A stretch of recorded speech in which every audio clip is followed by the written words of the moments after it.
Hey guys, so I was just kind of hanging out in the garage driveway there, and I noticed Keith never came on. It's 10 o'clock here on the East Coast, so I figured I'd hop on real quick, see if anybody was interested in a quick live. I see there's 7 or 8 people in here, but nobody's in the chat yet. Coven stuff, what's going on? Big Cat, how's it going? So there's the StreamYard link. Ben's Ramblings, how's it going? Tom's Food Factory. He's worked his way over for a bit. Hey Alex, what's going on? All right, now some people are talking in the chat. That's what I'd like. Canadian Jim, what's going on? So I put the StreamYard in there in case anybody wants to hop on. That's all right, Tom. We'll get you drinking. We're going to wreck that doctor's appointment for you.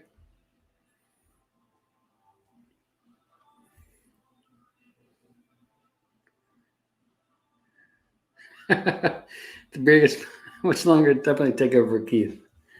I'm working on it. I'm a slow beard grower. It takes forever. Right now I'm just doing let everything grow. See what happens.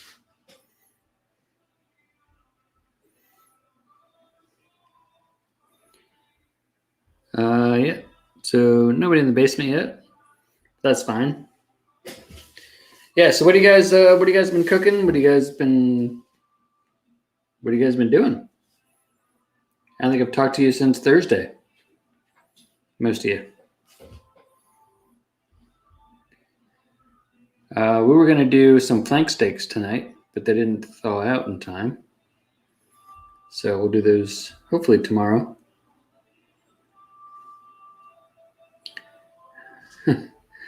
I've tried, but I can't take the itch. I'm not entirely sure what that means. Mike says he's a grower, not a shower. Alex is just working, no cooking.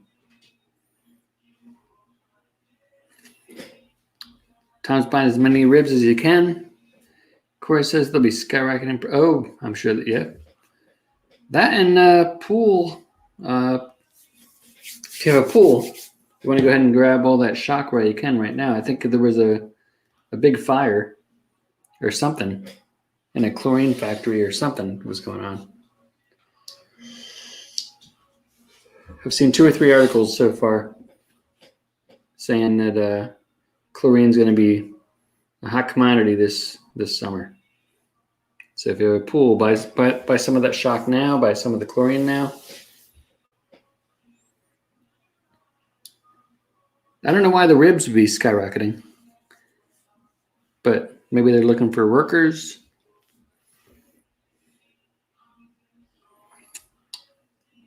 Oh, the itch. I got the itch now.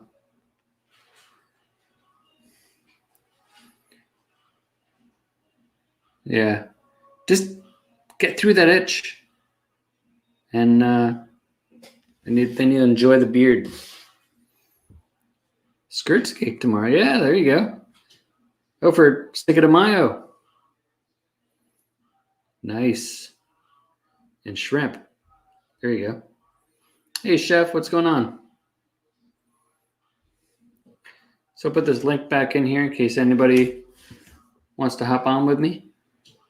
The way it says not just me, just talking, because I'm sure it could be way more interesting than just me talking. But yeah, I haven't cooked anything today. Today we had some kind of like a goulash thing for dinner, so that wasn't on the grill. Last night we had some burgers and brats and hot dogs. No, I'm lying. That was 2 nights ago. Last night we had some chicken breast. They turned out great. Super, super moist. Or what was that new word we came up with instead of moist? I forget what it was. But yeah, they came out super tasty and juicy. VA Chick, what's going on? Bobby Cadden in the house.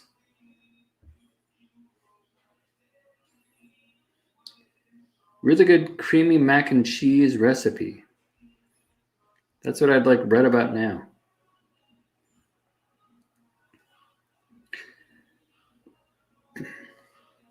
My wife normally makes it in the Instapot somehow, but I haven't followed the recipe too much. But yeah, the one she makes in Instapot, I can take them with like like a big like a serving spoon, and plop them on the griddle and make mac and cheese patties. They're so cheesy and thick. Yeah, I did like probably 5 different mac and cheese patty videos until I got it right.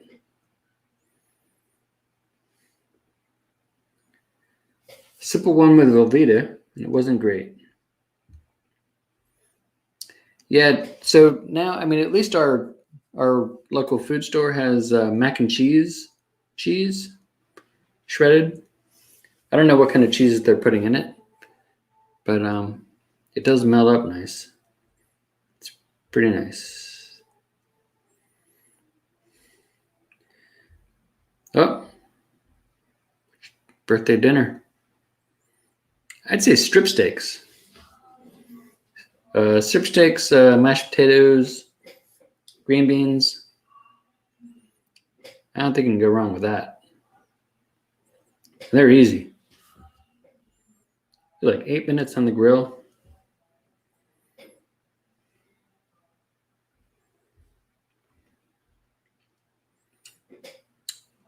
All right, so nobody's going to hop on. There's 15 people in here, though. So that's great. Thanks, everybody, for hopping in. There's Brian S. I'm going to open up another tab so I can see what's going on, hopefully in the chat before, because there's a lag. Just got to make sure to mute it.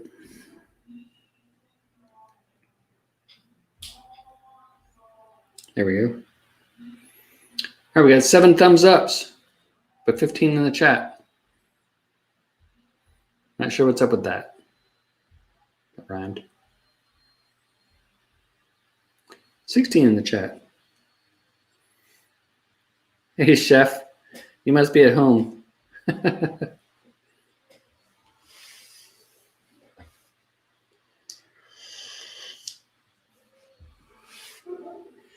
No worries, we can carry this.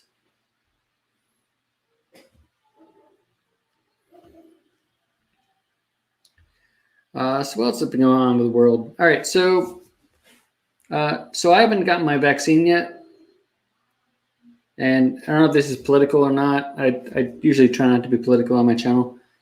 I'll probably get it in the next 3 or 4 weeks or so. That vaccine for COVID, but I haven't gotten it yet. If I do get it, I'll probably get the Johnson & Johnson one because I'm not a woman under 50 years old in fear of blood clots. But I'm wondering how many. I mean, I've seen like 4 out of 7 adults in the U.S. have gotten it so far, or 2 out of 5, I think it was. But it's about half, I guess, have gotten vaccinated so far. I mean, if you're comfortable with it, put a 1 if you haven't, put a 2 if you have, or just don't type anything if you're not comfortable sharing.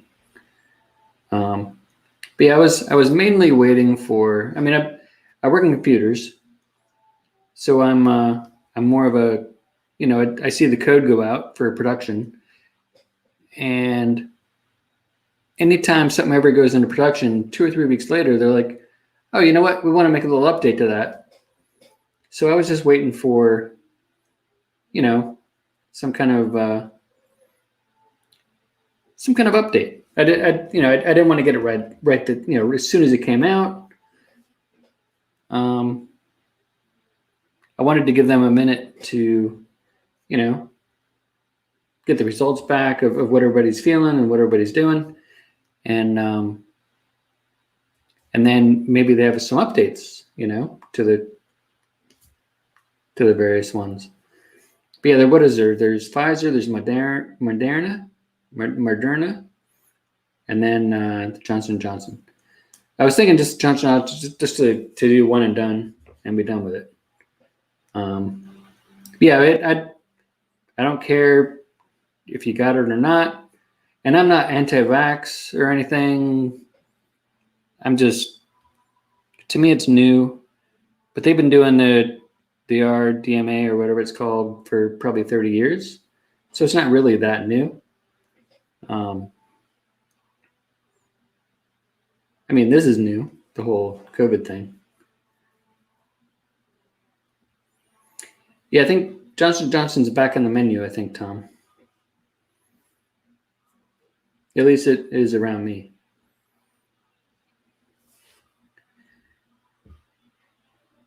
Yeah, nobody get mad or at anybody in the chat if they got it or not. Doesn't matter. It's your choice, Minor fever after the second shot for Pfizer. I know one of them, if you take Tylenol before the second shot, it helps you out a bit. I think that might be the Pfizer one. Well, yeah, I mean, so looking through the chat, about half got it, about half didn't. And that's, I guess that lines up with what people are reporting, right?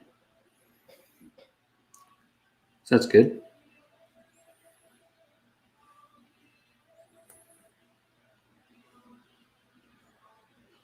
Just a sore arm, says Jason Cleveland. What? Albert 2020, what is Cinco de Mayo? I mean, I don't know what it really is. I mean, to most Americans, it's just an excuse to make some Mexican food and drink some beer. So I'm not sure what the actual Cinco de Mayo means in real life. But for most of us, it's, hey, make some tacos, make some, margaritas, make some fajitas, and drink up. But I'm sure it means something for real, and I feel bad for not knowing what Cinco de Mayo really means. We had 19 in the chat. Crazy. So let me share this link one more time. Well, another time. I'm sure I'm going to share it again in case anybody wants to hop on. So Tom's girlfriend and her son got their second shot last Friday. Ended up sleeping most of the weekend. Son came home, worked with a fever, aches, and pains. All right, gotcha. Yeah, I think that's what most people are getting, right?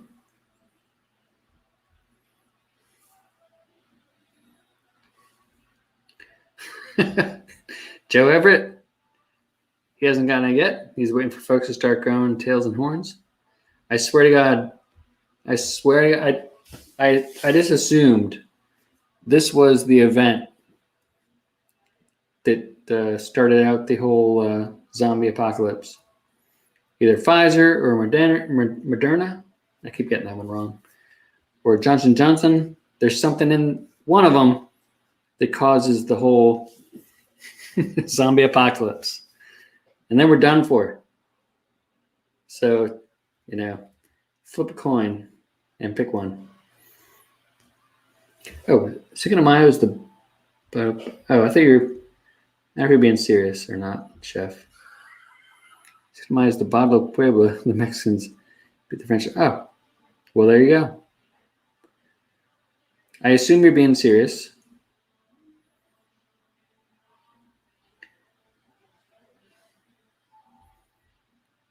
I don't know how hard it is to beat the French army, but I mean we'll give them it. We'll give them a win there. No offense, French people. I was just joking. Oh, Loderman's in the chat. And Gina. Both shots from Moderna. I'm never going to say it right. Don't judge. No horns yet from Gina.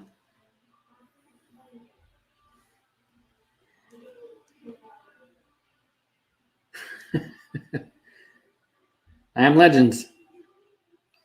Oh, I Am Legend. Is that when it took place? In 2021?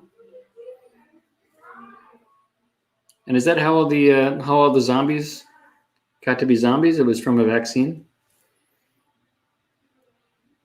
Jason, I did not watch the Phillies game on Sunday, but I've watched a lot of highlights since then.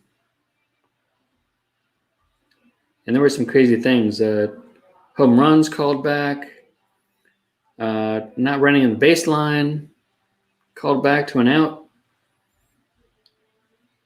These are the worst Major League Baseball umps ever. That I don't know, Jason, if you've ever seen that Jumbo guy. Jumbo?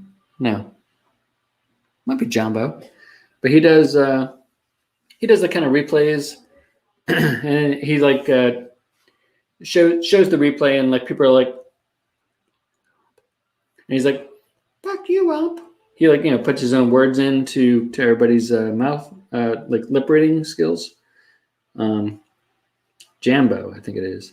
But yeah, you got to check him out. He'll do replays of Major League Baseball or football or whatever else, and he'll do lip reading and kind of figure out what people are saying and kind of round it up.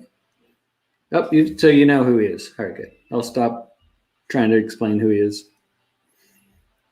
Yeah.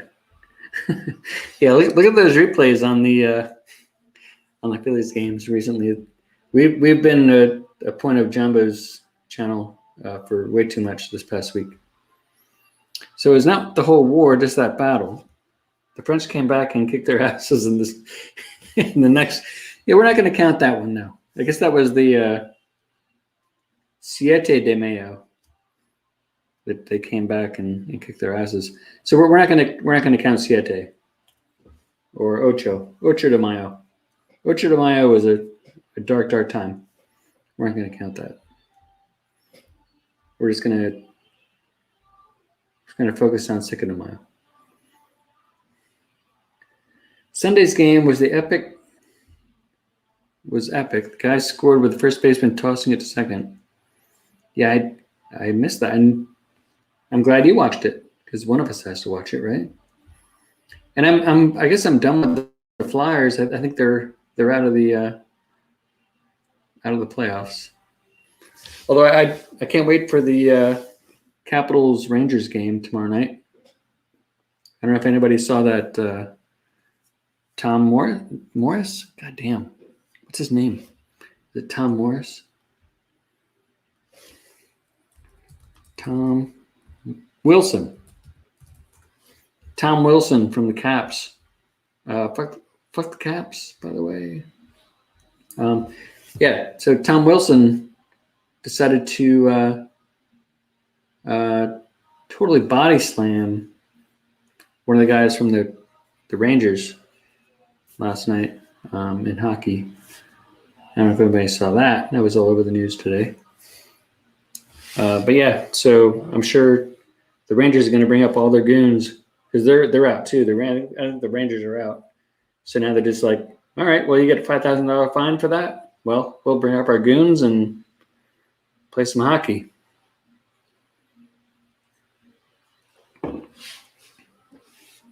Oh, Oliver Closeoff loves Tom Wilson.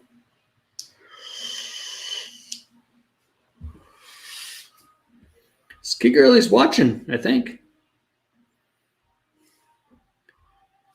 I don't know why she didn't hop on with me yet.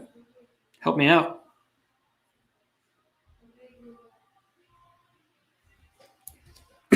I'm going to post that StreamYard up in case anybody's feeling spunky. Yeah, we got 19 in the chat. We got a good one going tonight. Mexico's independence. Here we go. Chef with the history was later. They call it. I can't make that word out. I'm gonna totally wreck it if I try. Decisiles. It was September 16th, so it was just called 16. We'll get them all down here. Look at you with the big words, Chef. I'm gonna have to look that one up. That word, decisals, diesels, decisals.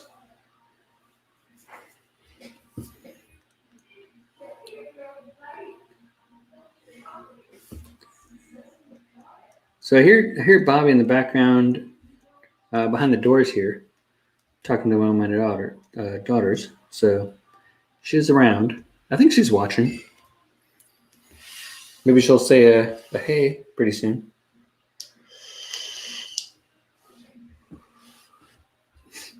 Yeah, so the last thing I cooked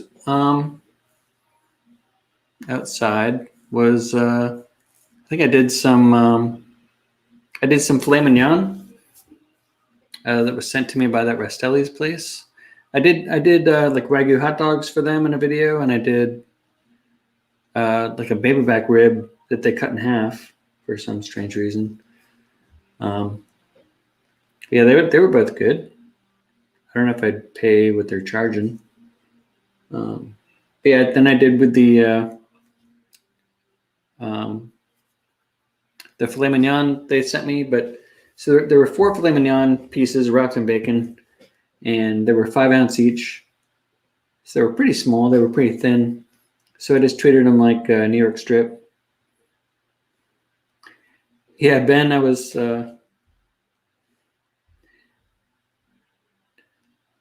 just trying to get some videos out. I was trying to CJ the market, like CJ did with that Ninja Foodie. So I was trying to CJ the market with the gravity.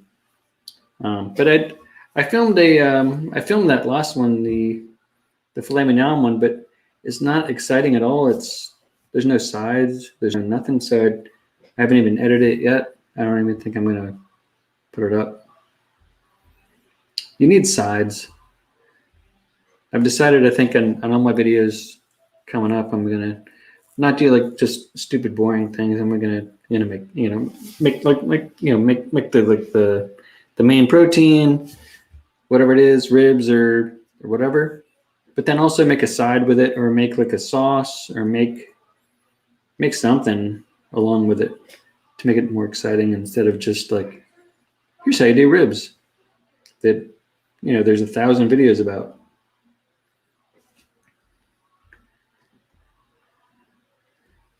Oh, Chef's telling me. You added more syllables into that, Chef. Diacesis is 16. And 10 is ses. So 6 diacesis.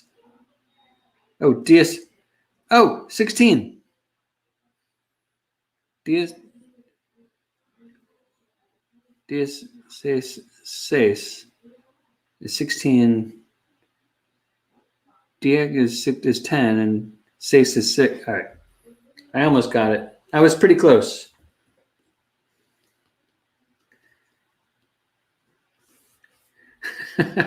Oliver's already ready for 5 Minutes with Keith on Thursday.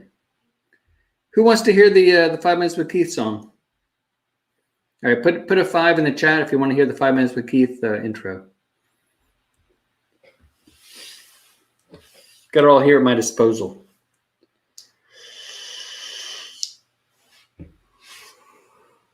We got 21 in the chat. Where's everybody in the chat? I see like 4 people talking. Ever put a 7, which I guess doesn't count as a 5.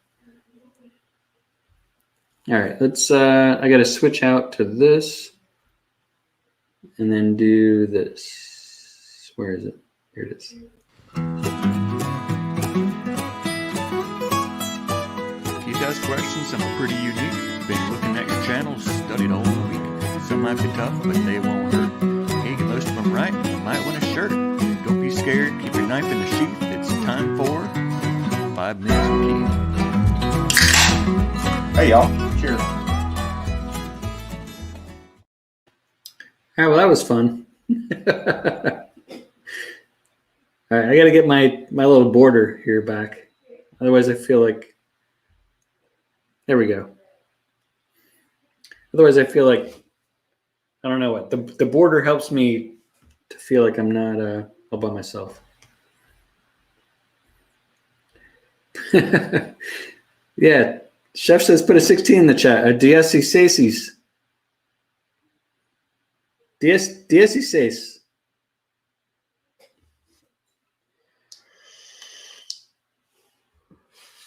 All right, let me look to see if I have anything fun to play. I mean, I've got lots of fun things like this. Here's me.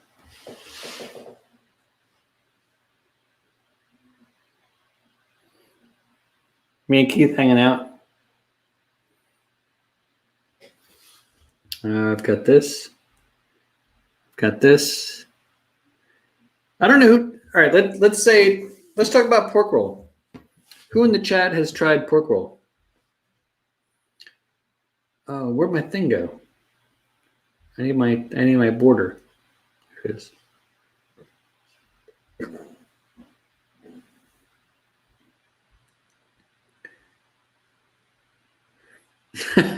Trivia. What's on Hobo's stocking cap in this chart? I didn't even notice. All right, Oliver clothes off, gets it right. Pork rolls are awesome. Taylor pork roll. Taylor ham. Taylor Dutch, what's going on? Oops, missed you. There you go. Yeah, Ben's ramblings. I keep clicking the wrong thing. Yeah, you got to get it so it looks like this. You got to get the box that has like 8 of them in it. Don't have the meat department cut it for you or anything. Just get this pre-made box and make them just as if you're making fried bologna. You know, put them on the griddle or the pan. You know, like whatever you're doing. You know, cut the side so it doesn't squirrel up on you. And you're good. Let me get rid of this. Boom. All right. You know what? I know Kent will join me. Kent, we got 25 people in the chat. I was wondering if you wanted to hop on. Talk about stuff.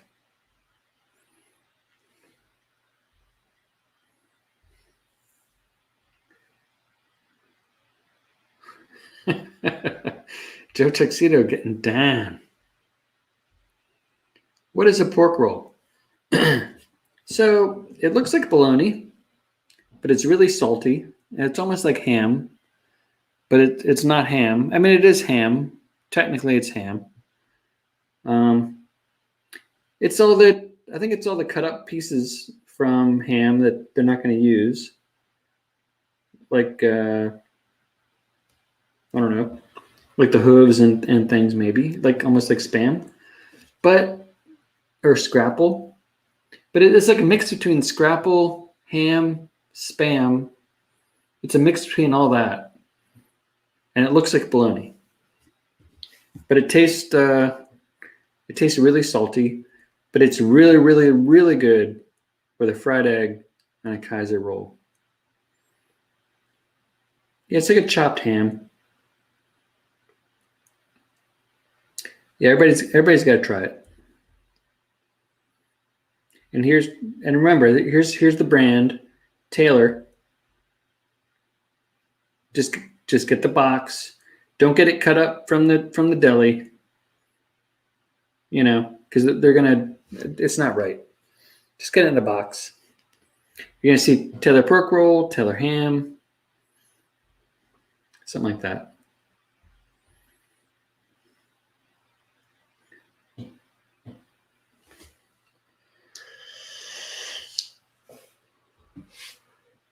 And I believe we have some in the fridge right now.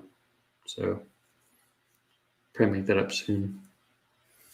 Yeah, just fry that up. Make get some eggs, some fried eggs. Some American cheese. Put that all on a Kaiser roll. Man, that's good stuff. It's kind of salty, but salt's good for you. So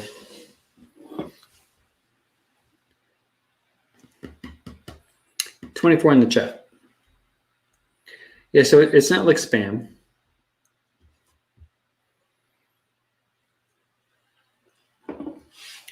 But yeah, it's like a ham, scrappily, spammy mixture. But it all stays together like a piece of bologna does. So yeah, you gotta try it out. 25 in the chat.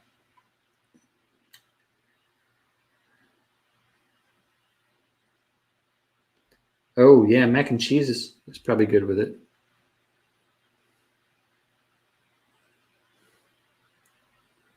It's probably a great idea.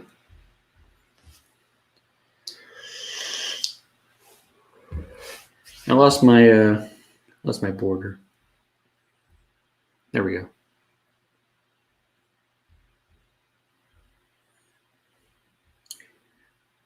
All right, so 25 in the chat, but not really many people talking. And if I reload the thing here, there's only 10 likes. 10 likes to 25 people in the chat. Come on, do your job. Hit that thumbs up. Rick, what's going on, man? I know Rick's going to join. Looking for somebody to hop on with me here. We could talk about some barbecue. We could talk about beer. We could talk about feet. Talk about whatever you want. I guess we're not going to talk about feet. Nobody wants that.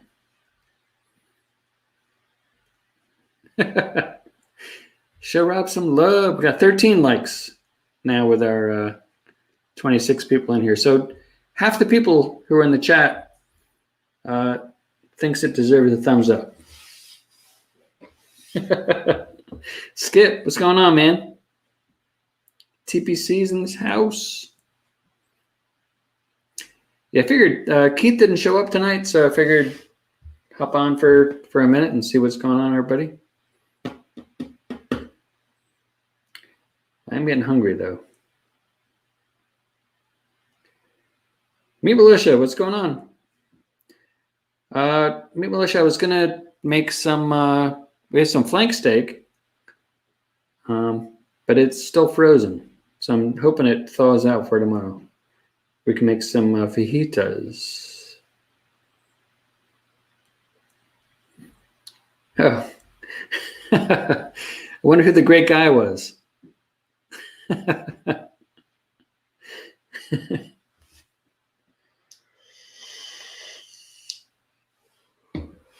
27 in the chat. Thanks, everybody, for hopping in. 16 thumbs ups. So it's 10:41 in my miles way.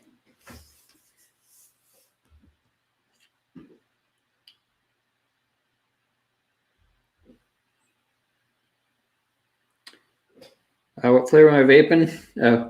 It's called America. Actually, the company that made it went out of business, so we bought 500 of these 32-ounce bottles before they went out of business. So we're probably set for another at least 6 months. America from Vape Wild.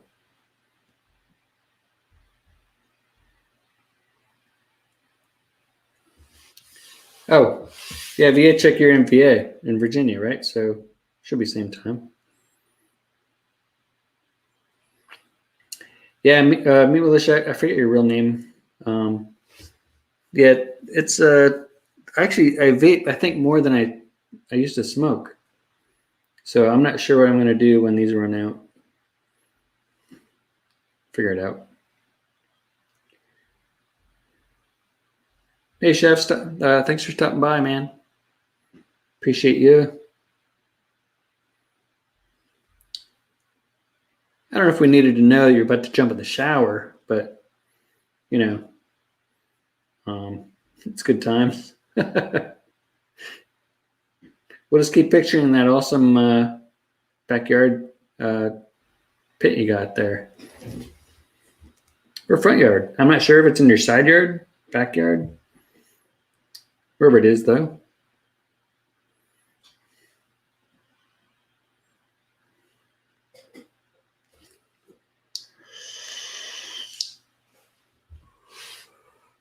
All right, 28 in the chat. What do you guys want to talk about? Talked about the vaccine earlier. I was telling people I was waiting for somebody to do like an update on their vaccine before I got it, but I think we're going to go ahead and get it anyway in the next 2 or 3 weeks.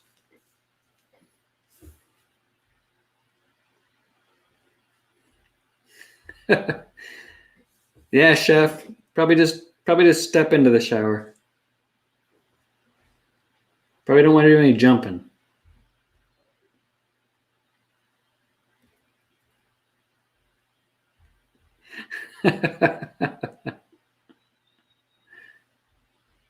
Nice.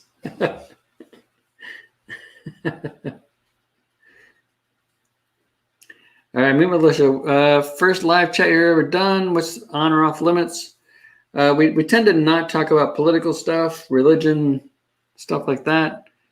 But yeah, anything else is cool.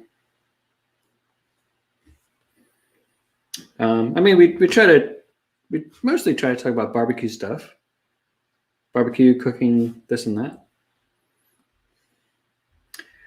Did I get COVID? No. I don't think I did. I'm not sure. Right when COVID was starting, though, and I'm 48 years old, so right when COVID started, I got a crazy chicken pox, which I don't think I've ever had. So I got chicken pox when all this started, and they're like testing me, and they're like, "It's just some new strain of COVID, this, that." I was like, I don't know. I got all these dots all over me. But yeah, the next 2 weeks after I got my chicken pox, I was just, I was out. I was down for the count. I was watching, what was it, Chicago PD in my bed for, the next 2 weeks. But this was as soon as COVID came out. And so I had doctors pricking and this and that, and it was nuts. What's up, man? Hey, you got the muscle shirt on tonight. What? No, it ain't a muscle shirt, man. I didn't put on a shirt. Yeah, I heard what you said. What was that? About the COVID thing. Hey, my favorite Bobby. Dude, I got my second Pfizer on the 29th. Okay. So on the 30th and the 1st, my arm hurt. It was like, the flu shot. Sometimes your arm hurts, sometimes it doesn't. Right. Sometimes you feel like crap, sometimes you don't. So me and my wife both got the first shot, whatever, 21 days, whatever days earlier, and nothing. Second shot, Pfizer, my arm hurt. We didn't get sick. We didn't feel bad. Right. Well, my arm hurt. That was bad. Yeah. I'm like, ow, that type of thing. Not like, hey, this is great. It was like, ow. And then the next day was like, ow. And then nothing. Yeah. So I can speak for Pfizer. Right. Now is that the one? Is that the one where you take 2 Tylenol before and it supposedly helps? If it is, I didn't. That's why my arm hurts. What do you want? You want bananas and Gatorade? I think is we didn't do nothing. Me being one former military, so we got ours done at Fort Bragg. Okay. So my wife, I got the the nurse the first time, and she gets a special forces guy. He is, staff sergeant, special forces uniform. I was like, oh, you got the special forces shot. I just got this person. Anyway, so we waited our 21 day, whatever amount of days. We waited exactly the day, and then we went back and we got the second shot. And like I said, our arms hurt, and we were okay. Right. So that's Pfizer. I don't know what my oldest daughter got. Thank you. Meet militia. That's weird to say. My oldest daughter, she got the Moderna, according to Kelly Ripa, the Madonna. But anyway, so she hasn't gotten her second. So everyone in my family, myself and all my 4 daughters, got our first shot. That's my favorite Bobby. Hey, favorite Bobby. Hi, Bill. So we all got the first one. My wife and my daughter got this. My wife and myself got the second one. I'm waiting on my daughters to get the second one. So we'll be 100% inoculated, I guess I'll say. Good, bad, or indifferent. I don't know how people think about it. And that's not my call. People think how they want to about it. Not political, not religious. It's, if you feel like you should take it, take it.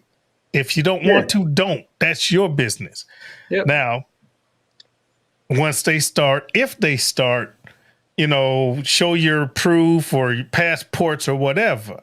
Yeah. There's people around the country right now going to state houses saying, oh, it's against my rights for you to have a passport. That's just like civil rights. No, it's not like civil rights when you say, well, it's like civil rights. I could be able to take it or not. And I'm like, well, I can't be black or not. It's not the same thing. Yeah. It's not quite. It's not quite the same thing. Yeah, like I think it's so NFL just had their draft, right? Yeah, right. And I saw there was a sign. I don't know if it was photoshopped or not. Yeah, it said "vaccine only restroom." Okay. And people were angry about it. People were happy about it. And I could see why. Yeah. You're discriminating. No. Yeah, but you're not, because you can get the vaccine if you want. If you don't want it, pee before you get there, or run out to the parking lot and pee behind the dumpster. You can still pee. Yeah. Anyway, I don't know. I think there's something in our future that's starting where, and again, it's just going to separate everybody, which is stupid. Well, something's always going to separate something. Yeah. You with me? I mean, we didn't have this in 2000. There was nothing that separated everybody, Oh, yes. Listen. There has been and always will be something to separate. Someone's not going to like something about something else. Oh, I know. Yeah, definitely. Yeah. That's not going to change. Yeah. It could be anything, I've worked many years in the Middle East, and a lot of us didn't have beards. Oh, those smooth-faced Americans. Yeah. Look, dude, it was facial hair. It wasn't black, white, Puerto Rican, short, fat, skinny. It was facial hair. That was the discriminate. Oh, they don't have beards. Really? That's the mark now? The mark is beards? Yep. Right. There's always has been and always will be something about someone or a culture or a people or a society that another one's not going to like. It's just, I had a company commander. He used to say when we were in the Middle East, dude, these are Jesus wars. Forgive the expression. Anyone that's going to be hating on me for saying that. But it's just, come on, man. If you read the Bible, and I'm not the most religious person in the world, but I was raised in church, you had the Jews against the Gentiles. Yeah. Right? Come on. You had, there's always something. You got the Sunni against the Shia. You got blacks against whites. You got the cowboys against Indians. Come on, man. You got the ones that wear white before April and the ones that wear white after. You got differences. You got the Cowboys against the Eagles. Cowboys against exactly, man. Here's my issue. My issue is, why can't people dislike something and not be a dick about it? That's my issue. Yeah. I'm not saying you have to like everything. Carrie Viachik off road says, so she doesn't want to get the vaccine because it might actually affect her severely, which I understand too. People like me, it can actually affect me severely, so I'm not taking it. And you don't have to take it. Right. Yeah, that's good. But if businesses say you need to have a vaccine to come here, or you need to show proof of the vaccine to get on this airplane or to go to Disney World or to do whatever the hell, then fine. Except the fact that you're not going to take it and you just don't get on that airplane and you don't go to Disney World. No one's making you take it. No one's saying you have to take it. Now, if there's a physical, if I take it, I'm going to die, I would hope there would be some type of an exception. Right. But the masses of asses don't have that problem. And the people and the businesses are going to try to make the most money that they can, and they're going to concentrate on the biggest majority of people that don't have a problem with it. Right. I think. Yeah.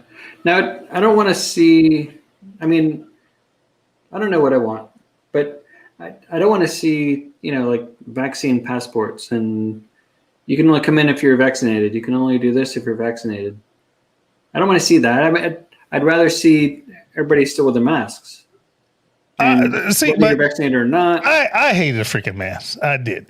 I know. I hate it. I hate it too, but. Yeah. But now, if that's an option, I can understand it. But back to what you said, I hate, don't have a passport. You can't do this because you didn't do that. But for many, many, many years, and I'm going to go there, it was drink here if you're white, drink over here if you're black. Right. Now, couldn't change that. That's been for what, 200 years, couple hundred years? Yeah. Come on, man. We're talking about a vaccine that most people are saying that is a safety issue. It's a health issue. It's not we don't want you to do this because we don't like you. We're not discriminating on you. It's saying it's a health issue. Right. They want the same thing the Trump administration wanted. They wanted herd immunity. The difference here is herd immunity before was let it run its course. People die, it's going to die, but everybody that survives is going to have herd immunity, which I personally thought was bullshit. Now they're saying if we can get 75% of the people in America to get this vaccine, and no matter how you feel about it, this is what the CDC is saying. Right. If we can get a certain number of people to take the vaccine, you have a certain amount of people that won't transmit it and won't get sick by it. And then the few that don't take it, even if they don't take it, it won't affect the many, then thus comes herd immunity. Right. Now, do we want to go, I don't know if we want to go here or not, but so having the vaccine means what? Does that mean, so they don't know for sure that you can't transmit it, right? But they know it'll minimize your chances for getting it. The way I understand it is, they're not saying that you can't transmit it to somebody else. They're saying that if you're vaccinated, you won't get sick, I believe. Right. I mean, not that you won't, but it's a very lower. Actually, I think they're saying that you won't get deathly ill from it. Right. Okay. There you go. Yeah. There may be some effects, but now it's nothing saying that you can't transmit it. Yeah, I think it's a lower probability that you get sick or infected. It's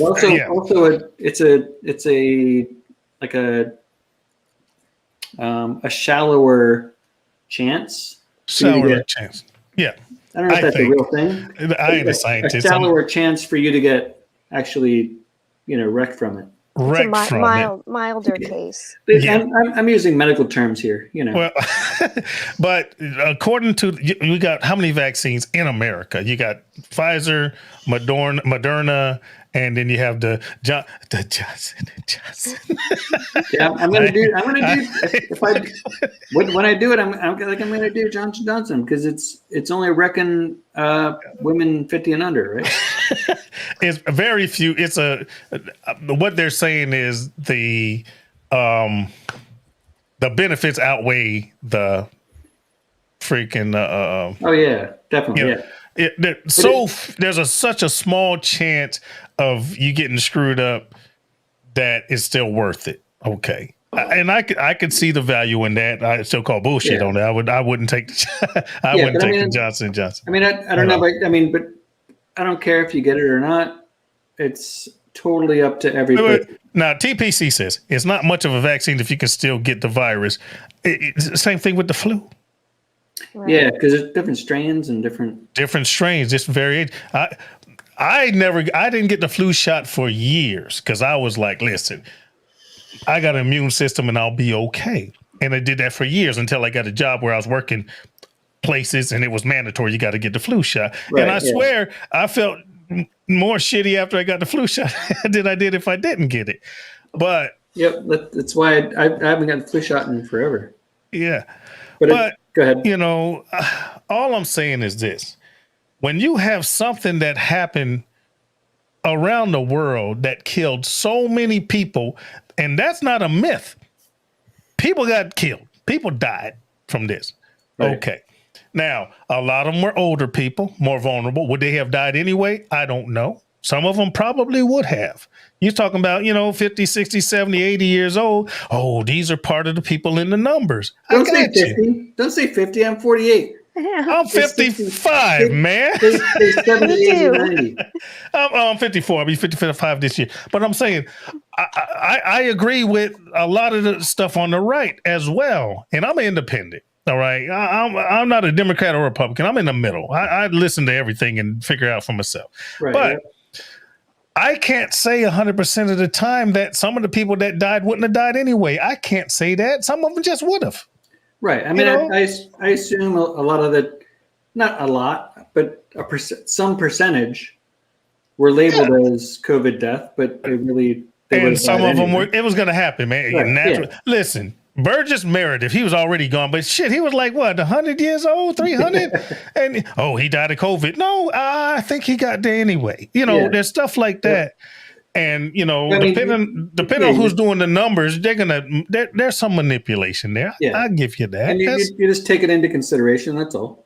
I mean, we're all smart. Yeah. Well, we're not all smart, but I mean, we can all make. I'm not in the comments. I'm sure somebody's hating on me. If there's something I need to address, please let me know. Yeah. But my thing is this. I just jumped on because you mentioned that about the shot. Dude, if you haven't noticed, Cody O says the virus is a joke. All right, well, not for the people who lost loved ones. Might be a joke to you, Cody. Anyway, I've been out of the net maybe for what, a week, 2 weeks? Right. I ain't saying I'm back yet, but I'm working on it, man. I've been going through a little bit of this, a little bit of that. Right. I got your messages. What was the when was or is the get together? The Keith Fest? The Keith Fest. Did I miss it? No, it's no, not yet. June 11th through 13th. Okay, good. I got you. I've been in a rut. This ain't about me. This is Rob's show. I've been in a rut, man. I'm trying to dig myself out, man. If you leave now, you should make it. Okay, I'm gonna see if I can make that. I'm gonna see if I can make that. I forget where you are. Are you Chicago? I'm in North Carolina. I'm in North Carolina. Right. I knew that. Yeah, I'm in North Carolina. But man, I've been y'all keep me in your prayers. I'm not terrible, but I've been a rut and it's been kind of hard to dig out of. Not gonna get into it, but it's been kind of shitty on my end. Yeah, you had family member stuff. Yeah, that and it's been kind of rough on me. And I'm an upbeat guy, and I will prevail. It's just this one kind of beat me down a little bit. So Yeah. I haven't done any new cooking videos, no podcast, no anything. I just been like, Yeah. you ever been just I guess it's depression. I can't say I don't think it's depression. Fuck, I'm depressed. But you ever been in a rut and you just don't want to do anything? Yep. Yeah. And Yeah, that's Rick, where what I'm do you at, mean? man. I'm just, I got to dig myself out of this. I'll get there. Whew. It's just been a rut, man. Yeah. So Hey, you know what? We love you like cook food. thank you, Yeah. sir. Yeah. Thank you, sir. And thank you, my favorite Bobby. It's just, Oh, Leprechaun wants to say something to Phil. where's Lep? Where's he at? Is he coming in? I don't know. I posted the thing 100 I times. see it. I see it. I'm waiting for Rick. Tell me something, Lep. I need it, man. I'm kind of in a bad spot. I'm waiting for Lep will Rick. I'm cheer waiting you for up. Lep. I'm waiting for Kent to all hop in, but everybody's scared. TC, I hope all gets better for you. Thank you, TPC. And if anybody, listen, anything that I say about vaccine makes you mad, angry, or pissed off at me, then I don't care. Yeah, That's my view. I Yep. just wanted to let you know that I understand your view. I just want you to understand mine. Yeah, we That's all I'm normally saying. don't. We don't really don't talk about like politics or Yeah, religion I or know. this or I that. know. I just wanted to hop onto the vaccine stuff just because I myself had questions about it Yeah. because I was waiting a little bit and I was wondering, am I stupid for waiting a little bit? Should I just go ahead and get it, or Well, should I wait? Or should I? It's how you feel about it, man. You know, you have I folks. work in computers, Yeah. so there's always code that goes out, and in production, and you're like, Yeah. hey, this is perfect production. It can go in production now. It's good. Yeah. And then later you're like, hey, this client had an issue with our code, so we got to Yeah. update it real quick, Yeah. and then put it back out. So I was like, you know what? I'm going to give it 2 or 3 months, Yeah. wait for them to do their updates, and then I'll get it. And that's your call, man. And that's good. That's no issue. My thing is, I may be, I hate to say it, I may be going back to overseas. Oh no. I mean, I haven't made that decision yet, but if I do decide, I'm not willing. That's why I've been home for so long. I wasn't willing to fly internationally, and this gonna sound naked. You got people that have problems flying from North Carolina to Chicago. Imagine taking a trip from North Carolina to, I'll say you get to Dubai, and then from Dubai somewhere else. There's a number of countries you're going to fly through, and everyone's breathing the same air. And you're in this big old capsulated, recycled air capsule. They call them airplanes. Yeah. And you're in there for hours. From where I used to work, it would take me a day of straight travel. So for 24 hours, you're breathing air from everywhere. And I just wasn't willing to do that without being inoculated. So, maybe my focus is a little bit different. What were you going to say, Lep? I need something to uplift me, brother. Yeah. Hi. Hey. You know what? The only thing I got to say, this guy over here, I love him. This guy over here, I love him. This lady over here, I love her. Phil, we all love you. Come on now. I don't know if everybody does, but thank you, sir. There's no reason to be down on yourself. If you need a break, take that break, brother. Thank you, man. Get out the loop. You know what I mean? Reset, adjust and adapt. That's what you do. Yeah. Okay. Yeah. So here's the thing.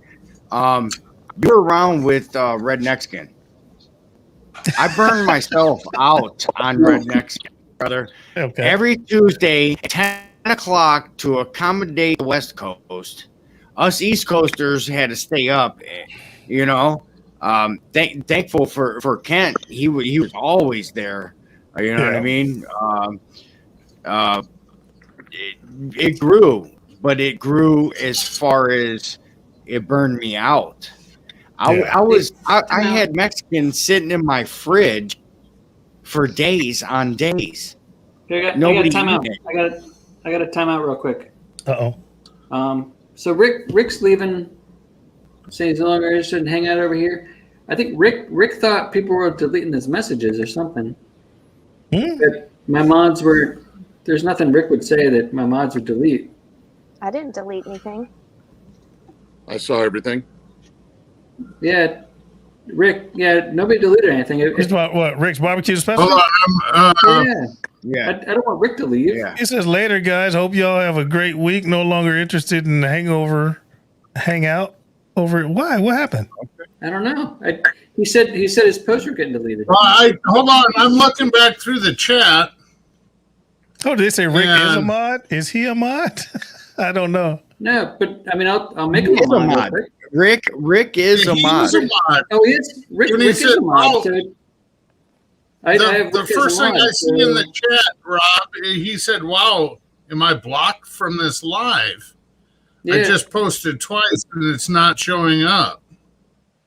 yeah. I don't know what's going on. I mean, it's probably a YouTube issue. I don't know if there was a link or something. Check another device. Check another device. Yeah, Rick, the, we didn't do anything. Actually, And follow He's that like, up. he's the only one that And yourself. Rick, you're stuff. a mod. You're a mod on my channel, so you're allowed to post links and stuff. So I don't know what happened. That's what was funny. He's saying, later, guys. Hope you. I'm like, he's blue. Yeah, Yeah. but I don't want him to think that we're blocking his stuff because we weren't. No, But I guess he's nobody gone. is. I guess he's gone now. Well, Actually, we we're love all you, here Rick. for, But yeah, we're all Rick's here one of my for favorite- a good time and a smile. That's what we're here for. Yeah, Rob man. Rob decided at the last minute to go live, and actually, I had contemplating going live Yeah. actually at the same time because we both were like, nobody's live tonight. Yeah. Let's. It's like, You know, should we go? He got the live button before I did.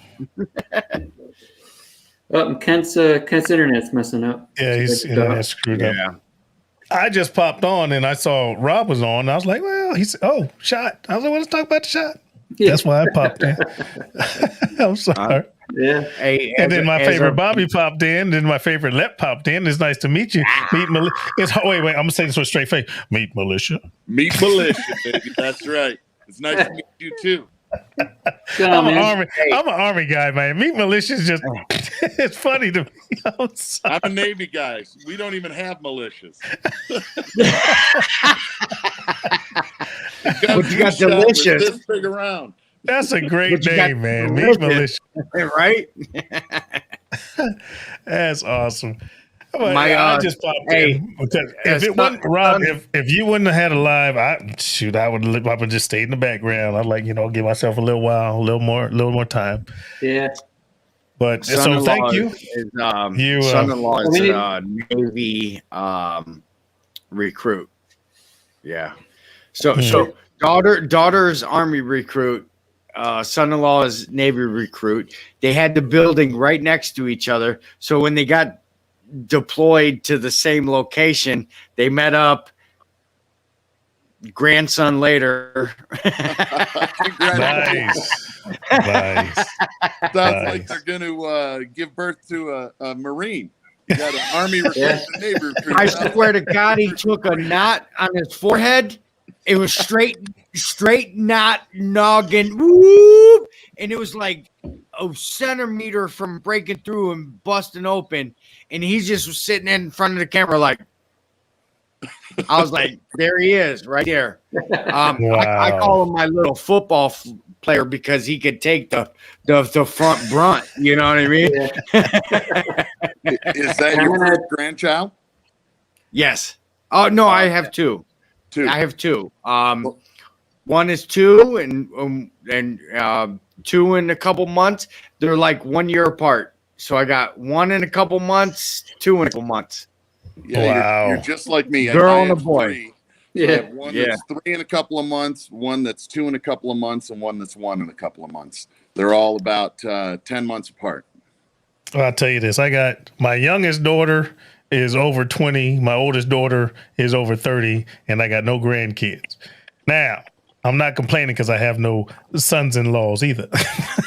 There you go. It's a So, game changer, man. They'll work it out. I'm a much Yeah. better grandpa than I ever was a dad. I think Yeah. that's for sure. Right. I'm Hey, learning that too. I'm learning that too. Melissa, what's your name again? John John. Carty. All right, John. Why don't you? I'm gonna grab a beer. Why don't you tell them about your loaded?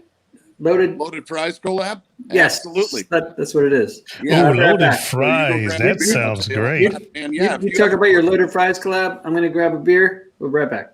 Sounds good. Thanks, Rob. Yeah, Nice. so if you haven't cooked in a little while, this would be a great one. We're going to hold it open the whole month of May. The hashtag is Get Loaded Fries. And the backstory, my wife and I used to own a food truck that was called Get Loaded. And all we served was loaded French fries. And kind of our MO, if you will, was anything that could be put over rice, pasta, or between a bun, we reinvented it and put it on top of fries. Nice. Started out doing just the community events, the little street fairs and things like that. And then a buddy of mine opened a home improvement store that was right next door to one of these drive-through drink places. So here in Southern Utah, not very many Starbucks because the Mormons don't drink coffee, but they've got these little stands that you can pull through and get flavored up Dr. Peppers and Mountain Dews and energy drinks and anything like that. So we were right in the parking lot right next door to them and just had a blast for about 2 years. Won best food truck in Southern Utah. And then corporate America came calling again, and I couldn't turn down an offer from one of my old bosses. So we sold the food truck, and I went back to work for a company based out of Texas, but I work from home. So we're going to do hashtag Get Loaded Fries. We're going to put up, I've got 8 planned to put in just to keep things rolling all month long, try to get as deep into the menu. Really, I could do 20 if I had time and could get all the editing done. But we just filmed our carne asada fry that'll come out tomorrow for Cinco de Mayo. We filmed our Philly cheesesteak fry that's going to come out on Friday. And then I'll save the surprises for this Saturday, what we're going to do. But yeah, man, I don't want to give everything away, but we had a blast, and the more the merrier. You know, Rob was the first one who introduced me to a collaboration with the Bring On Summer 2021, and we had done our hot dog video probably 3 weeks before. So I was like, crud. So I just went out to the Blackstone with my phone and just quick made another one, and we did did he say Blackstone, guys? He said Blackstone. Blackstone. So I do. He said Blackstone. I've got a Blackstone, but I don't limit myself to being a griddle guy. I've got a brand new Weber that I cook on. I've also got a Bradley smoker that I cook on, and I've got what's called an Orion smoker. We call it the Silver Bullet. If you've ever seen those, they're kind of weird. You put the charcoal on the outside and the wood on the inside with the food, and it does like a convection pressure smoke.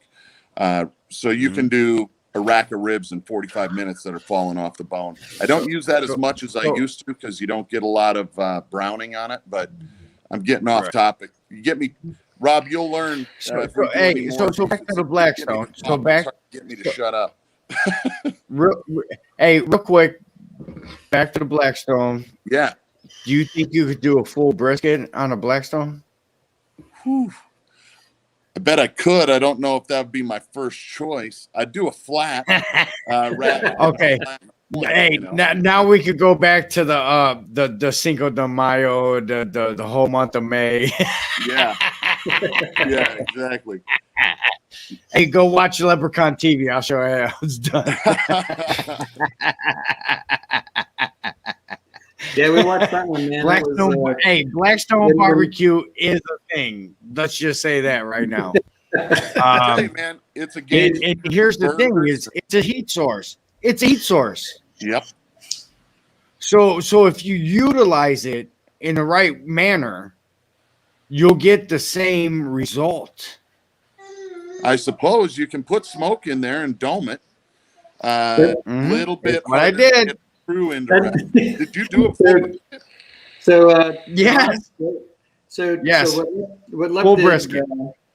I guess about a year or so ago now, right? You did a brisket or ribs or something, and you had the I dome did over it. brisket first. I did brisket first, and then I did baby back ribs after that. Yeah. And what's your Yeah. channel? So it's Leprechaun TV. I will Your Lep- subscribe Lep, tonight change and your, watch that video. Hold on. Sorry. So I suck at videos, but I know how to cook. He does know how to cook. Yes, indeed. You're the producer Just so of the you channel. know, you've been forewarned. So I can entertain, and I can cook. And Yeah. guess what? I pulled it off. I did tri-tip, I brisket, baby back ribs, and there's something else. But yeah, Blackstone barbecue exists to me all because of my Texas influences that said you can't do that. I said, well, hold You my can't beer. do that. Don't tell me I can't. No, look, going to the can't do that. He's talking about loaded fries, and immediately I was like, Yeah. "What's the Right. craziest thing you can do Right. with loaded fries?" I was thinking Right. escargot with some onions, Oh my God. shallots, cook it in ghee But- and put it over fries. How would that be? Oof. Well, why don't you show us, man? I might have to try that. Soggy though. Hey, Huh? not making your shit soggy is number one. Well, So- the thing is, you cook the fries till they're crispy. You hit them on top with whatever your topping is, and then eat it immediately. And little pro tip, you always, if you're going to put on a soggy topping, you got to take them a little bit past where you normally would if it's just a side fry. You take them just a little bit darker, and then we always put down a layer of shredded, the fine shred cheddar cheese, and it acts as a barrier against that moisture. Then the top fries will have the melted cheese, but the bottom ones stay crispy, and then you can load it up with whatever you want. Yeah, So but there's if a you cook the protein. escargot and the onions and all that in ghee it's an oil. It's a liquid, but it's an oil. It's not wet. It's Yeah. if you eat it fast, I mean, you might speak Russian, but come on, man. That sounds crazy. I might try that, man. I Yeah, might try it. that. Put it on video. Even our chili cheese fries, man. You take a bite and there's still a crunch. Yeah. Even with the wet chili, if you put that barrier of shredded cheese, it really protects it. It's like a burger. Once you grill your freaking bun, you want a layer to separate the moisture, and that's normally your mayo, or you're gonna put something on that bun, and then you're gonna throw the lettuce down, and then you throw the burger on. All of that is a barrier to keep the bottom bun from getting freaking soggy. A lot of people don't realize that. That's a barrier. Tastes good, but it's a barrier. I tell you right now, if we ever meet in person, I will give you a burger that you will refuse and not even think about a condiment. You'll be like, what? Oh, you'd be like, what's on this? And you'd be like, just this and that. Two things, this and that. Two things, this and that. I swear to God, I stand by. I stand by. My Oklahoma fried onion smash burger. So check out our channel. We did a quad stack onion burger with 4 cheeses, and that thing was an engineering disaster. But my God, it was delicious. I actually put out a burger, a quad, leprechaun Nice burger challenge. It was the seven layer lep. Whoa. I tell you what, I only ate half of that bitch and was like, yeah, I can't do the other half. I was like, how can I make it a challenge if I can't even accomplish it? Yeah. So this is where I wish Rick would have hung out with us for a little bit longer. So me, Melissa, John, you had a food truck, Yep. and it was called Get Loaded. Get Loaded Fries. It I was love Get that. Loaded, Get Loaded, and we did all loaded fries. We kind of did that play on words. The initial idea was I had a friend that owns a brewery here in town. So we wanted to be parked outside of his place as our regular because he didn't have food. People go Okay. into a brewery tour, drink, get loaded, come out Yeah. and eat loaded fries. That's awesome. Freaking. There you I go. know, man. Great idea. All right. So what happened? So you started it because your buddy had a brewery. Yeah, so I Um, started it because I was working for a financial firm, and they merged with Edelman Financial, and with that restructure, my position was no longer needed, and sure. so I cashed out a little bit of retirement and said, I grew up in a restaurant family. My parents owned A&W root beer stands back in the 60s and 70s, owned supper clubs in the 80s, and I worked for my dad. And then I, after high school, went off and started my profession, went to the Navy. And then when I got out of the Navy, did a little bit of college and figured out what they knew, and then started my professional career. But I always had that food bug, and my wife managed Quiznos subs back in the day. And so when I had my first early retirement, she said, we've talked about a food truck. Let's do it. And we did a little market research and talked to some friends. And with food trucks, you want it's like Taco Bell. You need multiple dishes with simple ingredients. Right. And loaded fries work really, really well for that.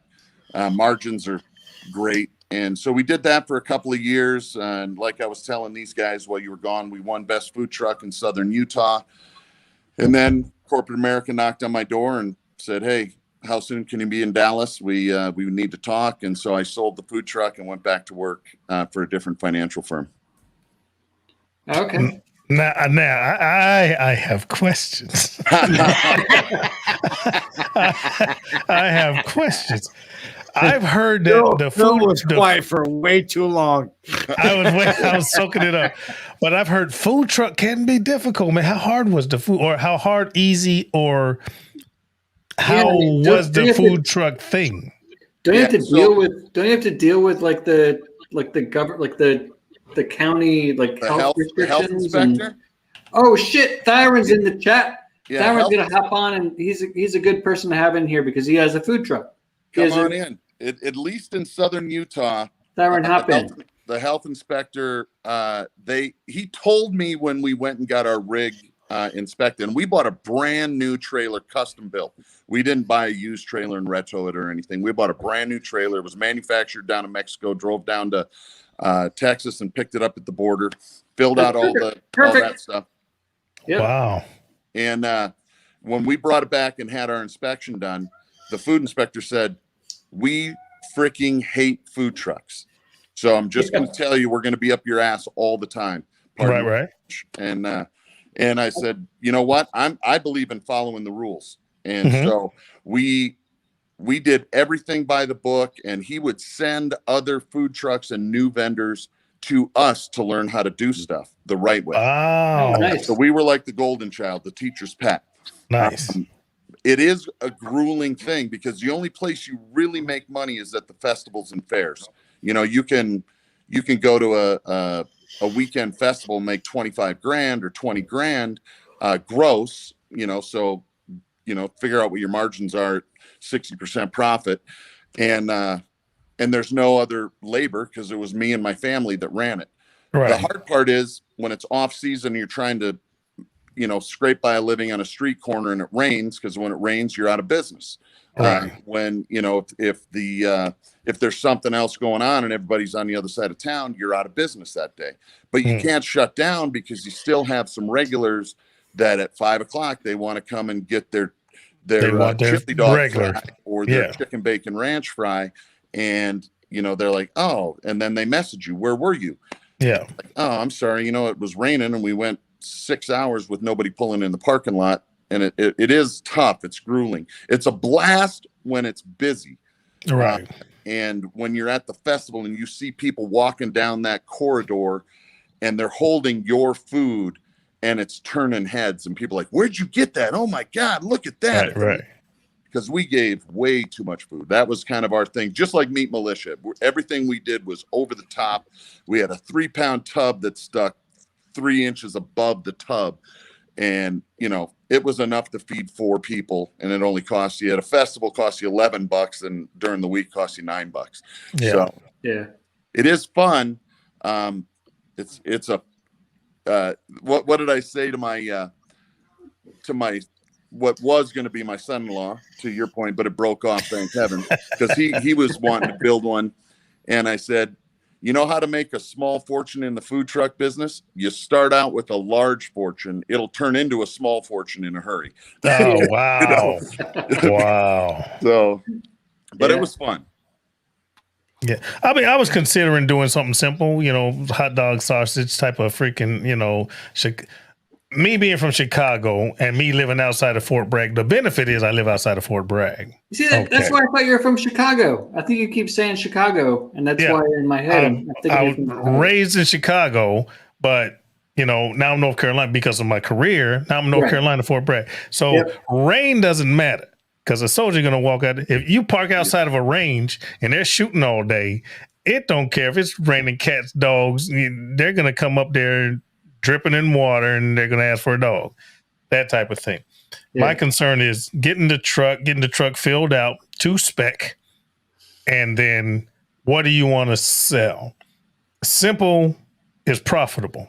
Simple is profitable, man. Simple. Four things a day, you know, 6 tops on your menu, and storage is worth gold. The more storage, especially cold storage that you have, because 90% of what you're cooking is either going to be refrigerated or frozen.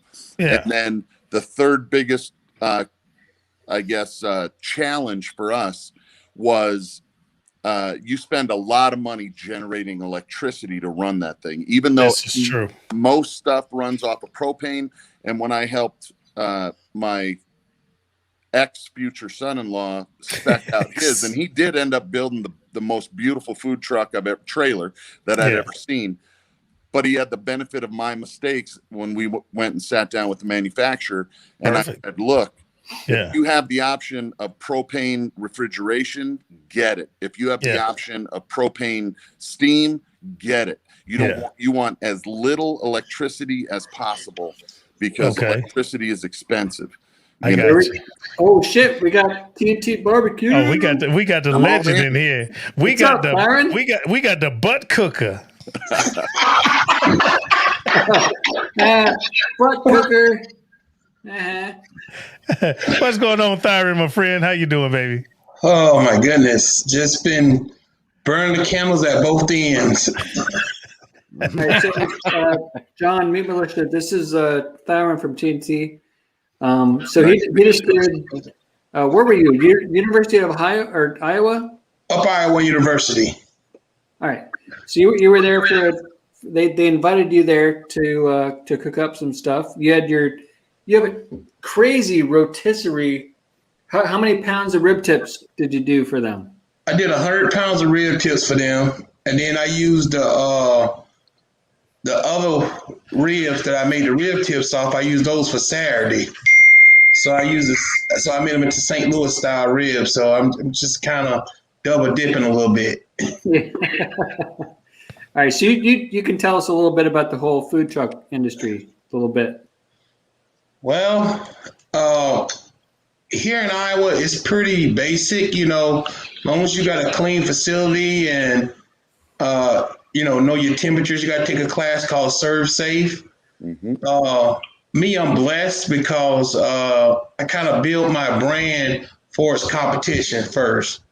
So I start off competition, so they knew my food was righteous. So when I built my brand, like I tell everybody, I got kosher pork.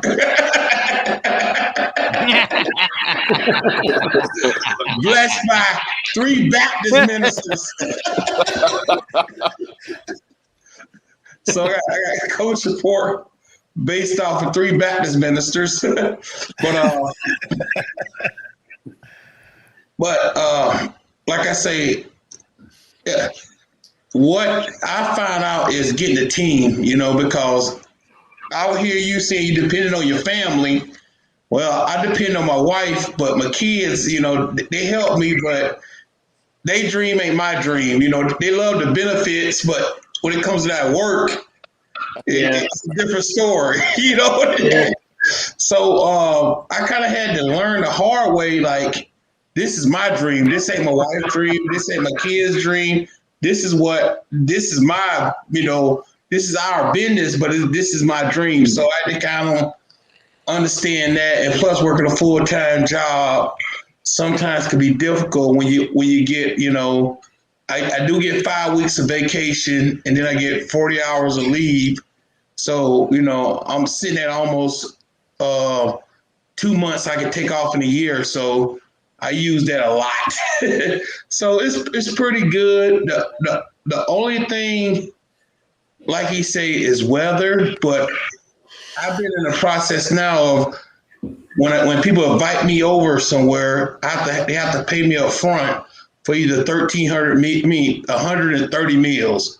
So I like, if you want me to come at your store, you have to pay for 130 meals or $1,000 setup fee, because I do bring a crowd to wherever I go at. And Nice. and I've seen stores actually say, hey, we sold $7,000 worth of product today because of UT, because people wouldn't come to the store until they follow me for my food trailer. Yeah. You gotta move over to Eastern PA.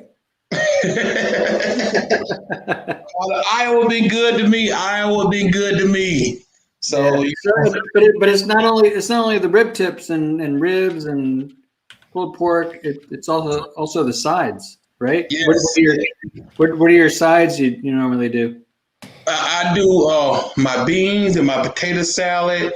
I do my coleslaw. I do my Mama's Pal. I got a cream corn recipe that's off the chain, and my smoked macaroni and cheese, and my cheesy potatoes. So. So do you do all those? Do you do all those all the time, or do you pick two? I pick two only. Unless I'm doing my weekend warrior. Then if I do my weekend warrior sandwich, I always have potatoes, big coleslaw. Yeah. Because that goes on top of the sandwich. It's smoked bologna, pulled pork, and everything I use on my trailer, I always have 3 or 4 uses for it. So like my pulled pork, I use pulled pork nacho, pulled pork sandwich, the pig sandwich, the slider sandwiches, and same with my pulled chicken, same with my brisket. And I got 3 sliders. I call them the barnyard. So basically, you get a pulled chicken slider, a pulled pork slider, and a brisket slider, and it comes with beans and potato salad, which is going to be $15 now because the price of meat is going through the roof. Through the roof. Yeah. Yeah. So yes. So it's a lumber.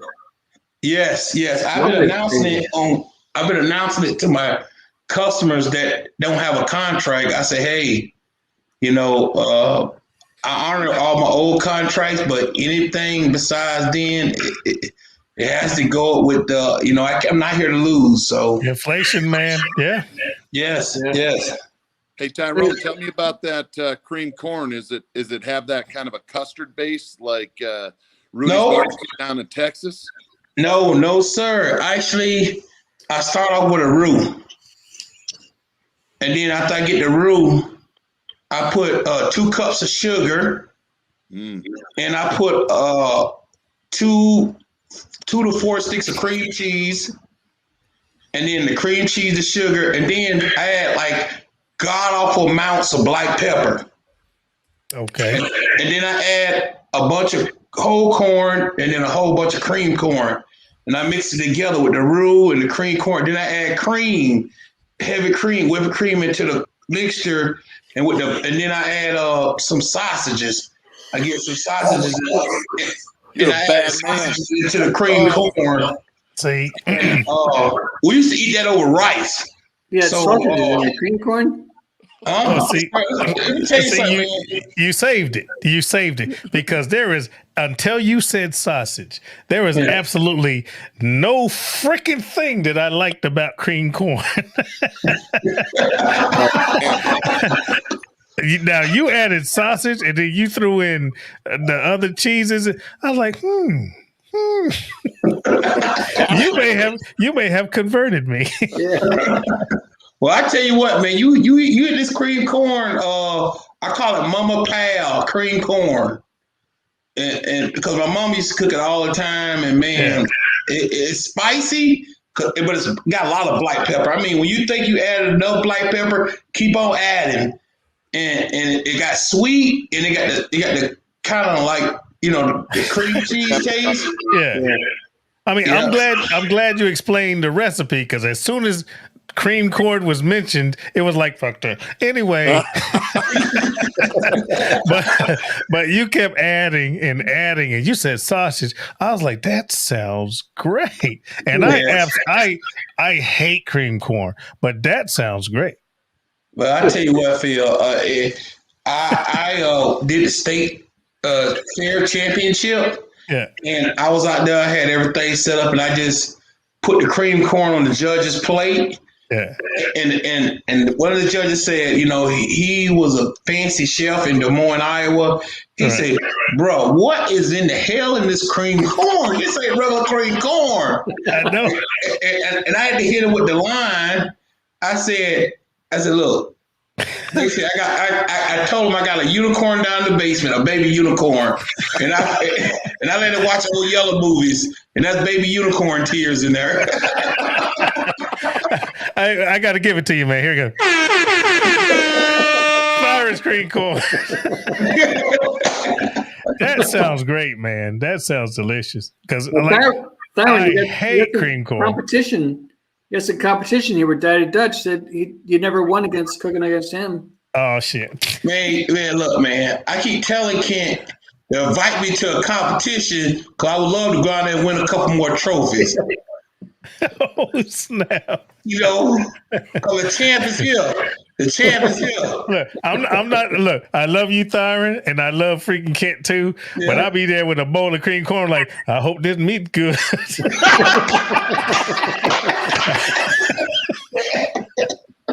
Man, I was the same way. I went to down to Rudy's Barbecue in Texas for the first time, and I'm originally from Wisconsin, but I live in Utah now. And only cream corn I'd ever had said Del Monte on the can. I know, I hated it. Yeah, and the gal up front, she's like, well, you got to grab a couple sides. So I grab a potato salad. She says, you got to try the cream corn we're famous for. And it's like, I don't like cream corn. Just try it. I ate like 4 tubs of that stuff that day. And the same with the smoked turkey. I'd never had smoked turkey that you couldn't strike a match on. And man, I tried their smoked turkey and I was like, I need 2 pounds to go. This stuff is amazing. Wow. Yeah. Well, I tell you what, I thank God for food trucks in the year 2020 because yeah, right. Man, it really helped me get the brand of TNT out there. I was already out there, but it just made me reach into different parts of Iowa where I could help people. Nice. And I helped out a lot of people in 2020. Good for you, man. Yeah, so. Yeah. So, Lamar's Iowa. So, Thyron, have you met John from Meat Militia yet? Just here. Yeah, this is awesome, man. Check him out. He does a lot of cooks. Yeah, we're trying to ramp it up. We've been around for about a year, but January 1st was the first time we took it serious. We only put out probably 4 videos in 2020, and we've got 10, I think, since beginning of March. And we want to get to 100 before the end of the year and try to turn this hobby, this passion, into a legitimate hobby, and maybe get some subs like Rob has and start to grow. Well, really. I mean, everybody else in here, Daddy Cooks has, what do you got, like 30,000 About 46,000, but I've never transitioned from the hobby to the seriously. You know, I'm in a lot of places doing a lot of things. Yeah. But I think I gotta give it a go, man. I gotta just say, I guess gotta buckle down and do it. You know, work through this last one thing, and then I see what 2021 is gonna have for me. Yeah. Well, I And tell then you what, Byron here at TNT, you've got like 40 or so, right? I got 39,500, so I'm almost 40. There you go. Yeah. Yeah. Yeah. So see, John, I'm mincemeat over here. No, you're doing great. You're doing great, man. Trust Yeah. me.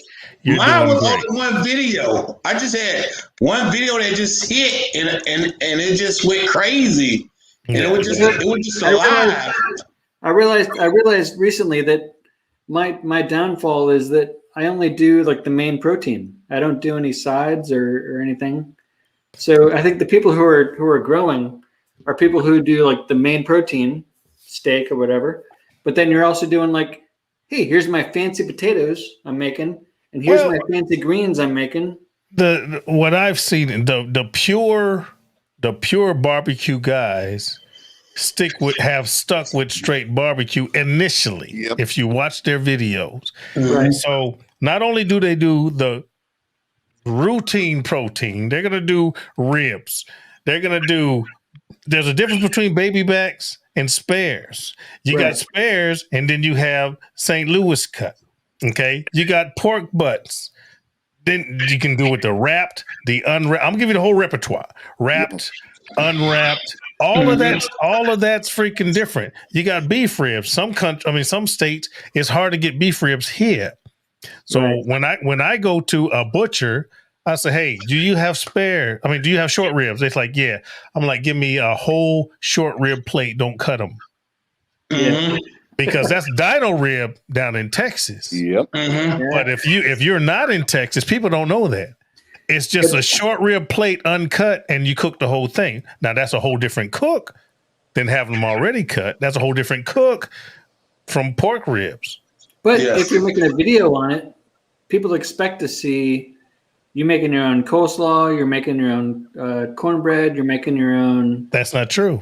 What people are expecting you to do is be good at whatever you're cooking. And that's, I'm brand new at this. But what the transition for me, where we started to get a little bit of where we're starting to take off, get some subs and get more views. My dry age videos got almost 1,000, which is going to be our number one video with 100. What do we have? 130 subs right now. So that was exciting for us.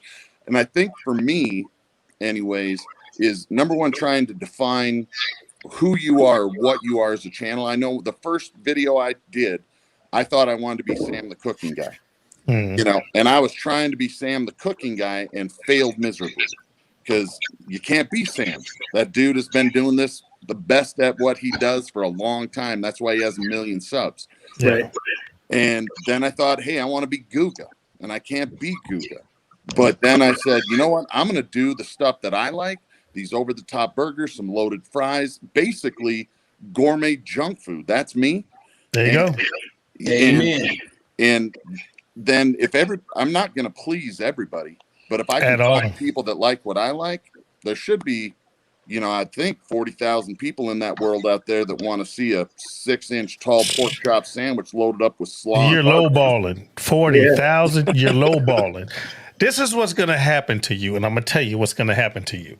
You're going to make videos, and the one that you think is just a video is going to be the one that blows up. That's called a magic video. My magic video, I built an ugly drum smoker. I built it. Now, the reason I built that smoker and did that video is because I did some pork butts on a regular barbecue grill. They turned out great, but it took me all night.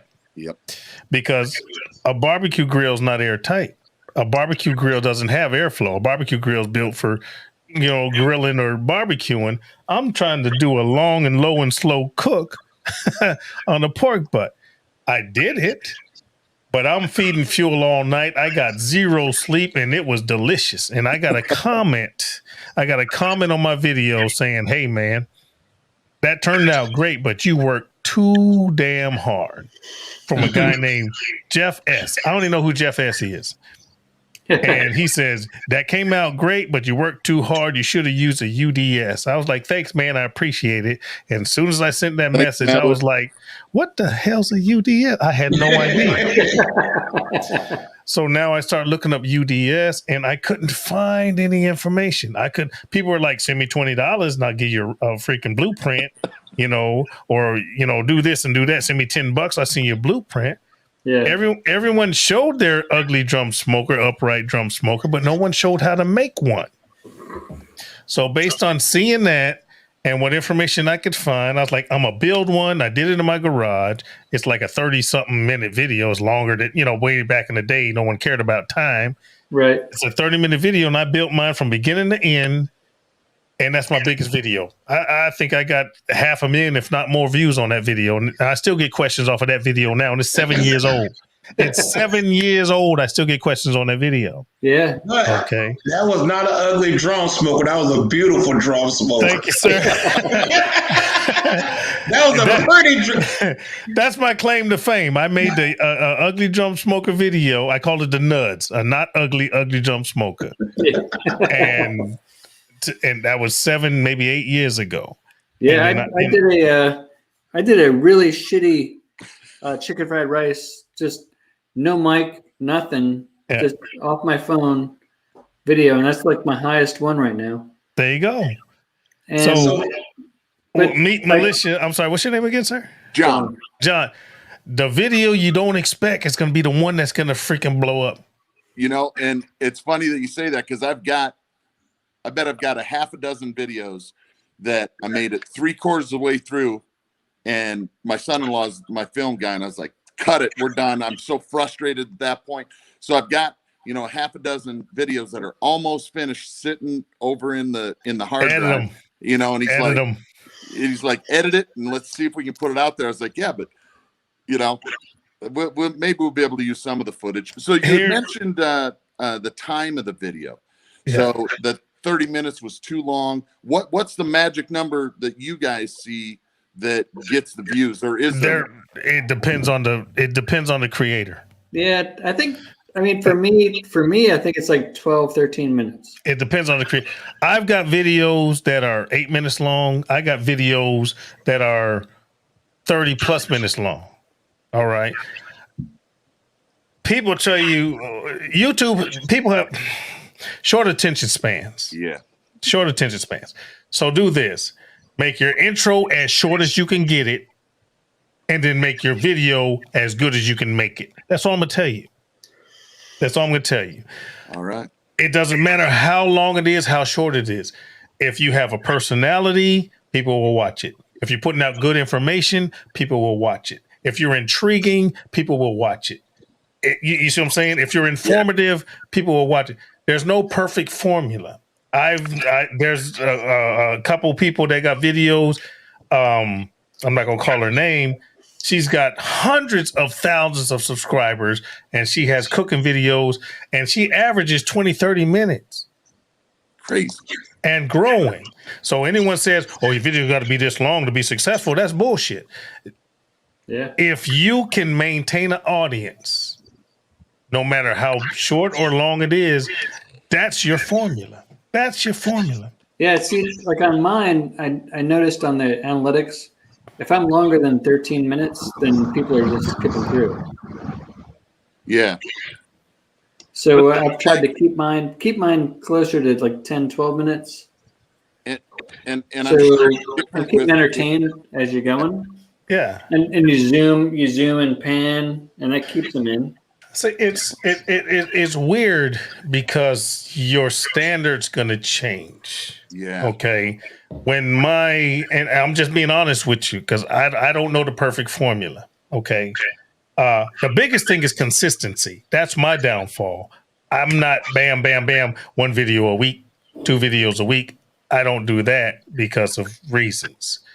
But if you can retain an audience for a reason, that's the reason you need to concentrate on. If the reason is personality, then use that. If the reason is great food, use that. If the reason is I got a better product, then use that. But anyone that's going to tell you that there's a perfect formula is blowing smoke up your butt. It's all designed around your channel and how you present things. And if people aren't watching, make a change. That's the best I can do. Kent says 8 to 10 minutes works for him, but he sucks at videos. Loderman says they did a short, what's for dinner? 33,000 views. What? Yeah, the shorts sometimes take off. So, prime example. The other day, I just pulled out my phone and did a live video on a pork butt. I was cooking like, I don't know how many pork butt. Like it got 90,000 views in a week. Yeah. Damn! Congratulations. But it was just me, with the family, just a live video, just stuff like that, and it's like Phil say, it's, I think it's more personality with me because I ramble.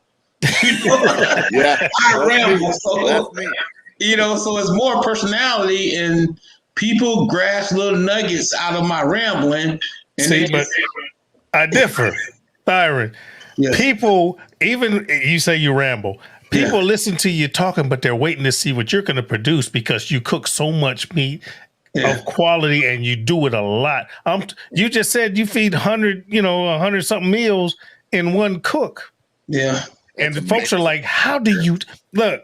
How do you do that? That's why they watch you, because you do big cooks and it's great. Thank you. What I'm saying? There's people, there's people struggling to get one brisket tender and you do like 20. Thank you. I appreciate it. Yeah. You know what I'm saying? People's like, how do I get my chicken to be good? And you do like 50 of them at once. Come on, man. That's why people want it. Okay, thank you. I never looked at it like that. I just thought they looked at me for my good physique and my handsome face. And they do that too. but everything. It's the skill.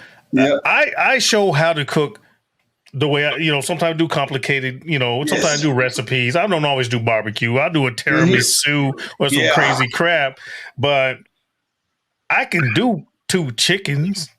I can do a brisket, and you're like, hey guys, take a look at this 350 pounds of beef I'm cooking today. And we're like, how do you do that? You're the master at catering. You do that. Shit, I watch the hell out of you. Thank you, Phil. Thank you, bro. I'm like, now how could I reduce this down to 2 briskets?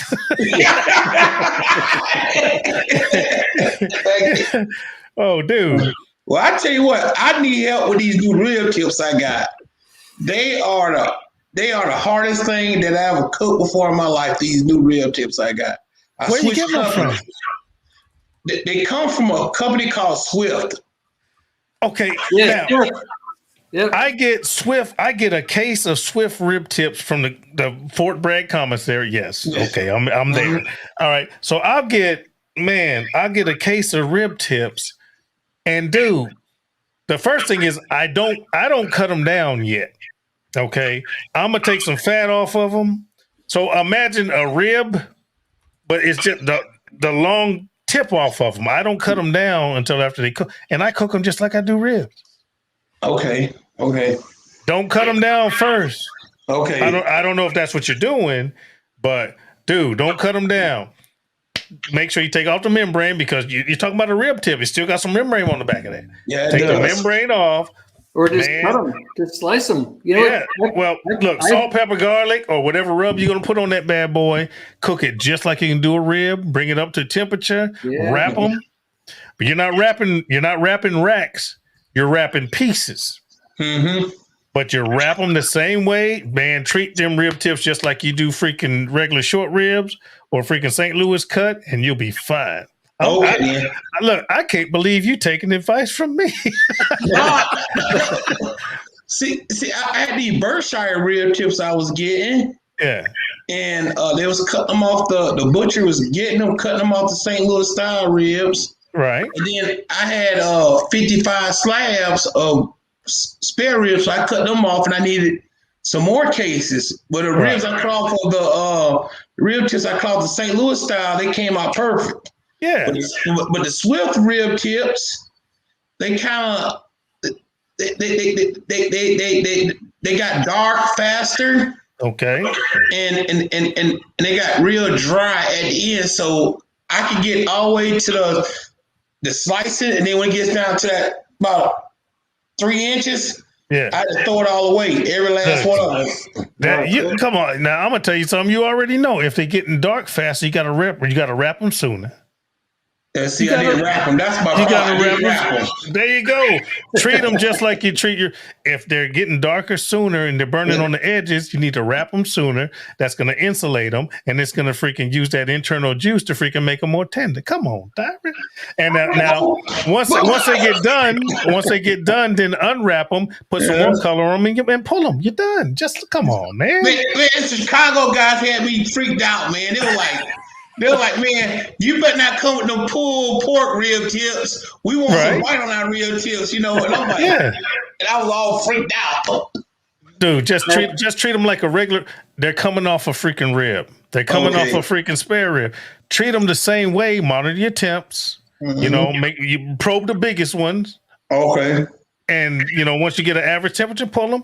And if they get kind of loose, put them back on the fire so that they freaking brown up a little bit more and tighten up. Yeah. Do you sauce those? Are they cooked in sauce? No. It depends on who you're serving and how you like them. I don't sauce anything. I don't sauce anything because I feel like if you're saucing, you're covering your mistakes. You cover your mistakes. You cover your mistakes, and if your food's good, it's good without sauce. You can add sauce on your own. See, now growing up in Wisconsin, there's 3 kinds of cooking. There's grilling, there's smoking, and there's barbecue. And barbecue always has sauce. Where I grew up. Right, barbecue means sauce where I grew up, and so I was just wondering if you could cook those rib tips like a burnt end, where you put some extra fat in there, maybe some butter, some sauce, put them in a pan, and break them down that way. I'm from the south side of Chicago, but I didn't start exploring barbecuing until I got to North Carolina into the Middle East, watching people like Thyron and other folks learning that stuff. But you're correct. Barbecue does involve sauce, but barbecue doesn't mean you have to cook it in sauce. There you go. That's a preference. Oh, Phil, I got one thing to ask you, Phil. Are you asking me a question? What? I'm going to ask you another question. Yes, sir. Can you tell the difference between Sweet Baby Ray's now as it was 3 years ago? I can't say I can. Because I love Sweet Baby Ray, being from Chicago. That's my favorite. But I couldn't tell you the difference. If you gave me some 3 years ago and a 3-year-old bottle and a bottle today, I could tell you a Sweet Baby Ray's, but I couldn't. Okay. I can't say I could tell you the difference between a vintage bottle and a current bottle. It's a difference. They went from using sugar to that corn syrup. Corn syrup. Well, I probably would, but I've never done it. Okay. Well, if you didn't notice it, you don't need to be noticed. I haven't noticed it over the years. Okay. Now, I'm more preference. I have a bigger preference for sugar over corn syrup. And I'll tell you to this day, if I'm cooking certain things. I will make sure I go to food. There's a grocery store here, local, Food Lion, where I will get, and I hope this don't sound racist, I will go get Mexican Coca-Cola. Oh, that's and it specifically says made with cane sugar, as opposed to American Coca-Cola that has corn syrup. Okay. Yes. And like when I'm doing carnitas, or if I'm doing, in some cases, if I'm doing adobo, because sometimes they put. You have to use Mexican or Coca-Cola with cane sugar. Yes. Because if you're doing carnitas and use American Coca-Cola, it's going to bubble over with all that lard, and you're going to burn your house down.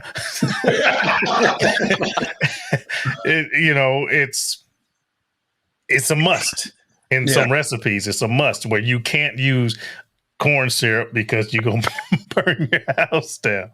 Yeah. Yes. Glass bottles too. You know, I don't want to TBC get nerdy on you, but I watched a different video. I was going to actually make mention of it in one of my upcoming videos if I ever do get around to doing barbecue. But I was watching a science video, and they were talking about taste buds, right? Remember how we used to see that diagram when we all took health class in high school? Say that again. You're broken. I couldn't hear you. Sorry, but I said, remember when we all took health class in high school and they had that diagram with the tongue and sweet was on the tip and salty was on the sides, bitters in the back. In the back, yeah. And they said, that's all wrong. That's all bullshit. It's all bullshit. But the interesting thing now is science has discovered that you have about 60 to 65% more taste buds that pick up sugar and salt than you do that pick up the other components. And they were talking about the evolutionary reason. But the interesting thing to me was the more taste buds you have, the better that we like those flavors. Yes. And so what it boils down to is if you have sugar, salt, some fat that'll transport that flavor, it's going to taste good. Yeah. And I was actually going to do like a rib that's just salt, white sugar, and put it on the smoke just to see what it tastes like, because scientifically it should taste good. You add the smoke, you've got sweet, you've got salt. That's all you really need. Right. So now, based on that study, it absolutely relied on genetics. Yes. Now, genetically, and this is why different nationalities and different countries have different staples and different flavors of food. They do address that. Yes. Exactly. All right. So the things that people in Peru think taste amazing might be totally and completely different from what the people think in Argentina, or what people think in Italy, or what people think in America. Yes. Now America is the anomaly of the world because we're the melting pot. Mm-hmm. We have everybody in America, which is a beautiful thing. But it's crazy. That's how come so much cuisine. What do you call it? Fusion. Yeah. Fusion cuisine in America. Where else can you get Asian, Mexican, and Chinese? I mean, Asian, Mexican, and freaking Native American in one dish. This is delicious. A kimchi flatbread pizza with, sushi roll. Exactly. Yeah. And it's a beautiful thing. But thanks for bringing that up, man. Yeah. Your palate is genetic. And it evolves with Yeah, and it can be taught. You can learn to like things. Exactly. But you can learn to hate shit too. That's one of the things they talk about. Nobody likes bitter when they're a baby, because bitter is designed to detect toxins. Exactly. Yeah. But we learn over time that coffee and different things can add complexity when blended with other flavor profiles. I found it really interesting. Man, how did we get to a scientific food conversation? I love it. I love it. I love it. Hey guys, I love y'all. I got to be up in about 4 or 5 hours. I love y'all guys. What's up?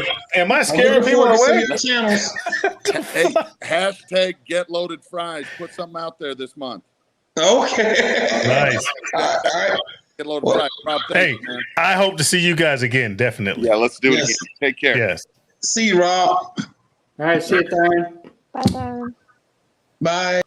Bye, man. Did I scare people off? What the fuck? Huh? Why did everybody leave? I thought just Thyron was leaving. I did What's too. up? No, Thyron had to go and meet Militia. I hate to say, what was his name again? John. John, love that. I love that. Okay, that was great. He's The a real fellow- crew. He's a fellow I said, Navy guy. I said brew Q. The brew. Like, let me try to say it again. I've been drinking. The brew Q. What's going on, brother? What you doing, man? What's up, James? Shit, look, I'm Rocking the wife beater shirt and everything. No, this is a booty grabber. Look, they call them traditionally wife beaters, but I've never beat my wife. But I done grabbed that ass in this shirt. So let me go get me another drink. I will be right back. I don't have any guns to show. Are you so I come don't back wear with a my different wife shirt? No, I'm just gonna get a bigger drink. This one's empty. All Me right. too. I love you guys, man. I'll be right back. I always say I am not going to be on here late. But, No, I know. Yeah, me neither. I just finished editing a video, so it's exporting right now. But I was wondering how my internet was going to perform with this. But anyways, a barbecue video. Haven't done one of those in a while. Nice. Okay, so we got 22 likes, I think. 22 thumbs up For what? on this stream. But we got 23 in the chat. So I think there's a couple people that haven't done the thumbs up yet. Yeah, I was just looking on my phone, and so I was like, what is going on tonight? A little party I didn't know about? Yeah, little thing going down. Yeah, so I just saw your I was going down the YouTube rabbit hole and saw your gravity ribs video. All right. It was raining. I was like, for the video first started, I was like seeing like little specks and shit. I was like, what is going on? What something wrong with this camera? And then I was like, is it raining? Yeah. Drag that sucker in the garage, man. Or We use the old rain binder instead of I had the mustard out there, but it was like, you know what? It's raining. They're all wet right now, so we'll just use the rain binder. Yeah, we just had like some typhoons come through here like 2 days in a row. It was everything flooding around us. It was crazy. What is on your latest pizza video? What is on it? What does that mean? Like what's on the pizza? I'm not sure. Rainwater binder, next level. That's right. Rainwater binder. That's right. It's got that natural stuff in it. Yeah, it's going all. I figured I was just going to go all natural. It's got that mineral. It's got all that Philadelphia pollution minerals. Yeah. All right. So it's fine. Yeah, man, it's pineapple and Canadian bacon. My wife is a real big Hawaiian pizza fan, and so that's usually the only thing she lets me make around here. I told her I was gonna make a fire grilled taco pizza next time. Because I haven't had one of those in a while, and those are good if you do them right. Hey, Bobby. Bobby's back. I don't think she heard me. Hey, Bobby. Hi, how are you?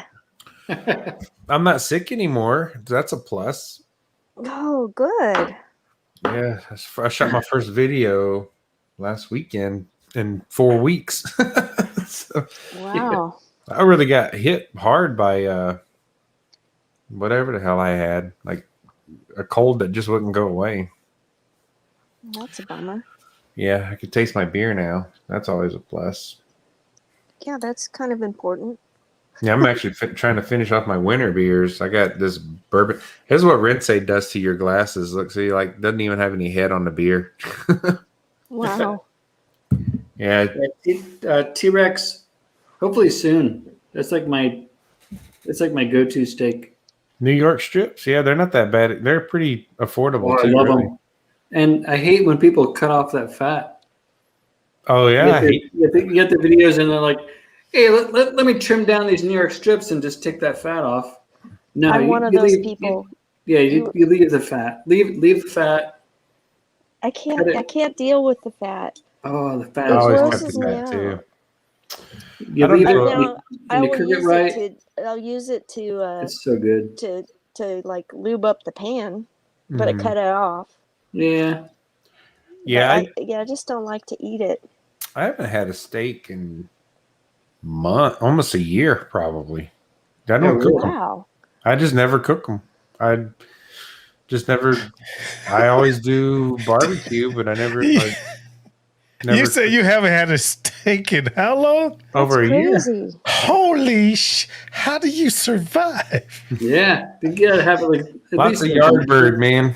Lots of chicken. once a week.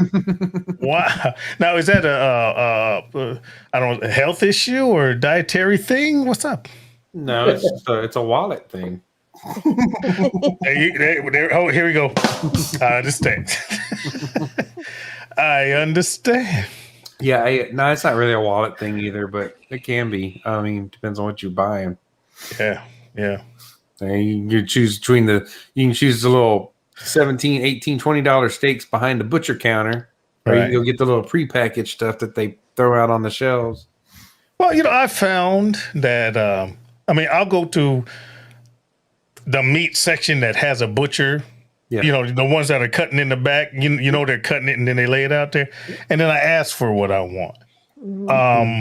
I think it's more.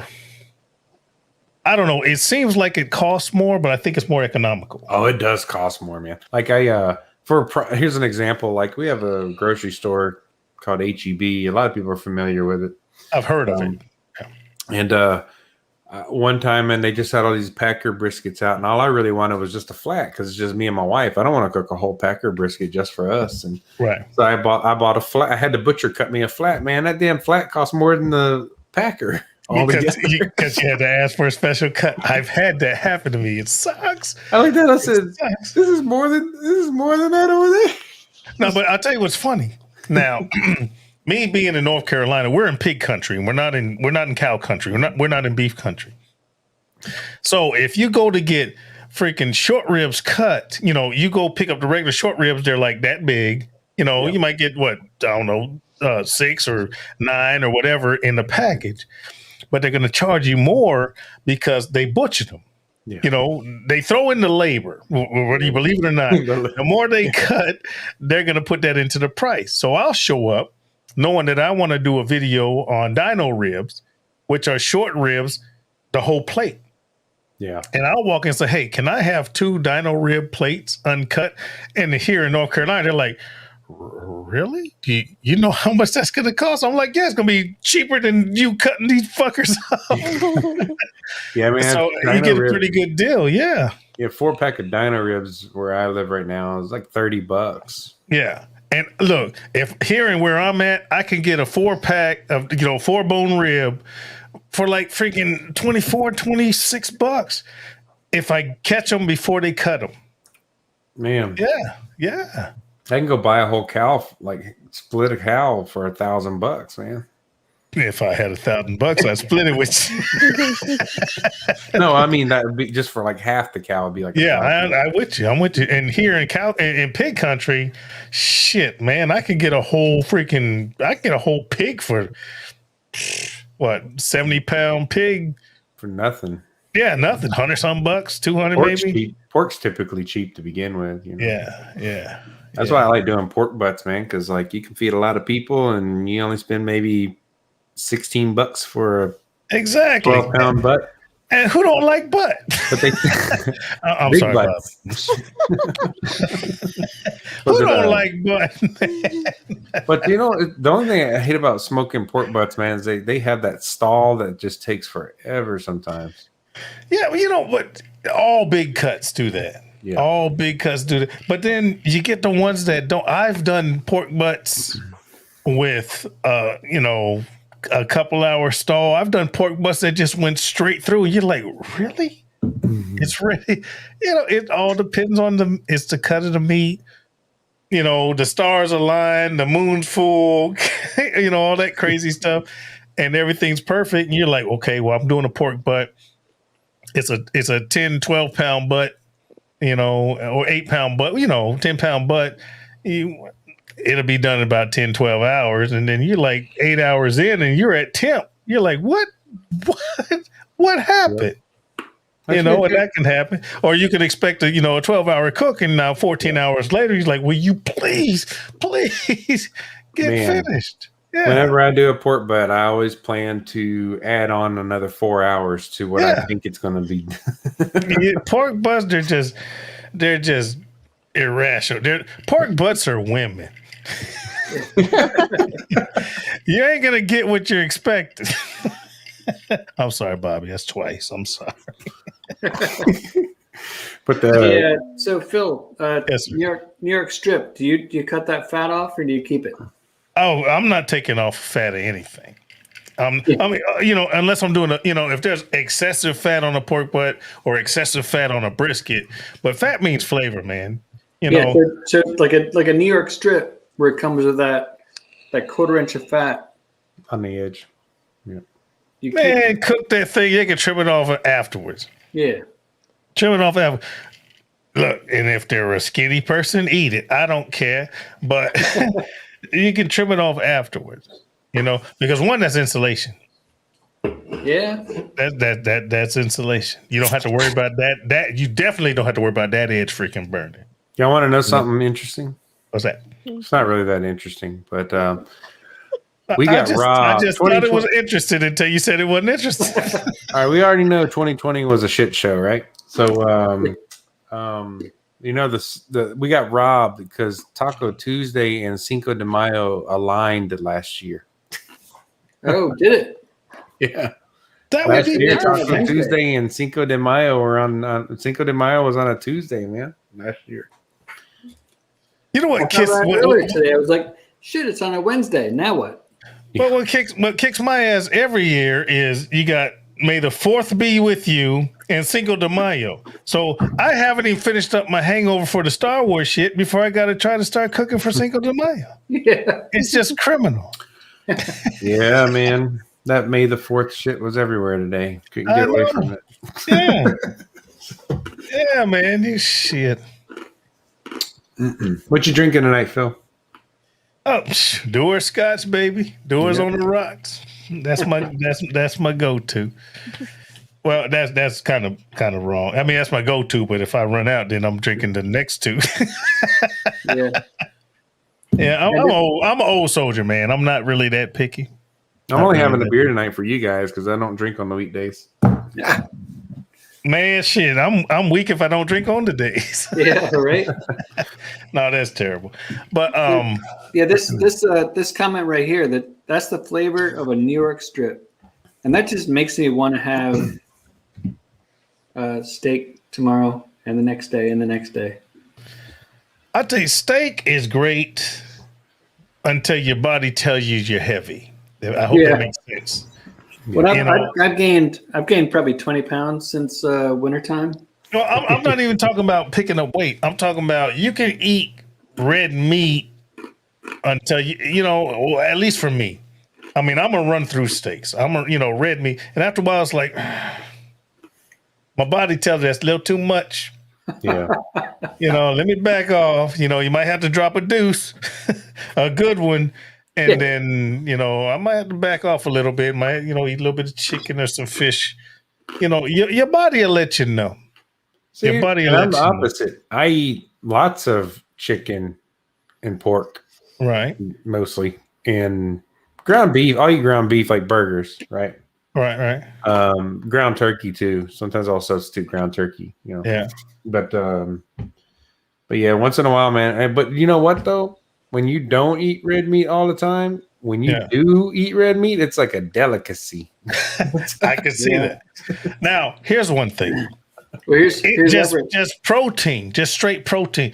If you don't eat enough vegetables or so, you got to throw some salad. You got to throw something else in there because if you just eat protein, and I've done that protein bread, dude, I'll put anything on a sandwich. You know what I'm saying? Ribs, chicken, turkey, beef. If you don't throw in your body will let you know. I can't speak for you guys. I'll say for me, I get this feeling where I'm like, I've eaten too much meat at a time for too long. Because I'm one of those guys. You bring in a whole meal. Hey, we got this, and I'm eating meat and bread. Hey man, we got Well, salads Rob, and we got this, we got vegetables, and I'm eating meat and bread at your party. And Rob's I'm sitting here coming- talking about all this weight he gained, and I lost a lot of weight. And Oh yeah. like my breakfast has been protein bar. I'll eat a protein bar for breakfast. Oh, look, my protein bar is a steak. It's shaped the same. Yeah, we got chickens. We have chickens. So every morning I'm like, all right, so eggs and whatever was the steak last night. Exactly. Well, eggs are only like 70 calories a pop. So Here's my they're family. not that man. bad. My daughter, my second to the youngest daughter, did this amazing spaghetti. Yesterday, amazing spaghetti, freaking garlic bread with cheese, the whole nine. Right, so we ate that for dinner. I get up, I wake up. I ain't gonna say I get up. I wake up. My wife wakes up. My second oldest daughter walks. It's like, hey, Dad, you want some spaghetti? It's like 8 a.m. We're like, sure. So she brings in spaghetti with garlic bread. That's breakfast. Okay. Though my second to the youngest daughter made so much freaking spaghetti sauce. So I warmed that up. I cooked more spaghetti because we were short, we're going to eat the leftover. So now think about it. I had spaghetti for dinner. I had spaghetti for breakfast. I made more spaghetti. I had spaghetti for dinner again. This is my house. We don't do breakfast. Hey, you want scrambled eggs? No. Where's that lasagna we had yesterday? We don't do. I mean, we will do traditional breakfast, but that's the treat.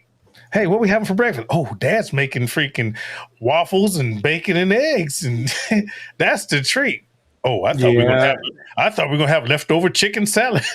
That's one thing we don't do in this house much, man. Is pasta. We don't do pasta at all. Like, really? Is that choice or dietary? We just don't do pasta. My wife's not a big pasta person, and I just don't. Mm-hmm. We need to swap houses. We eat veggies with chicken or something like that.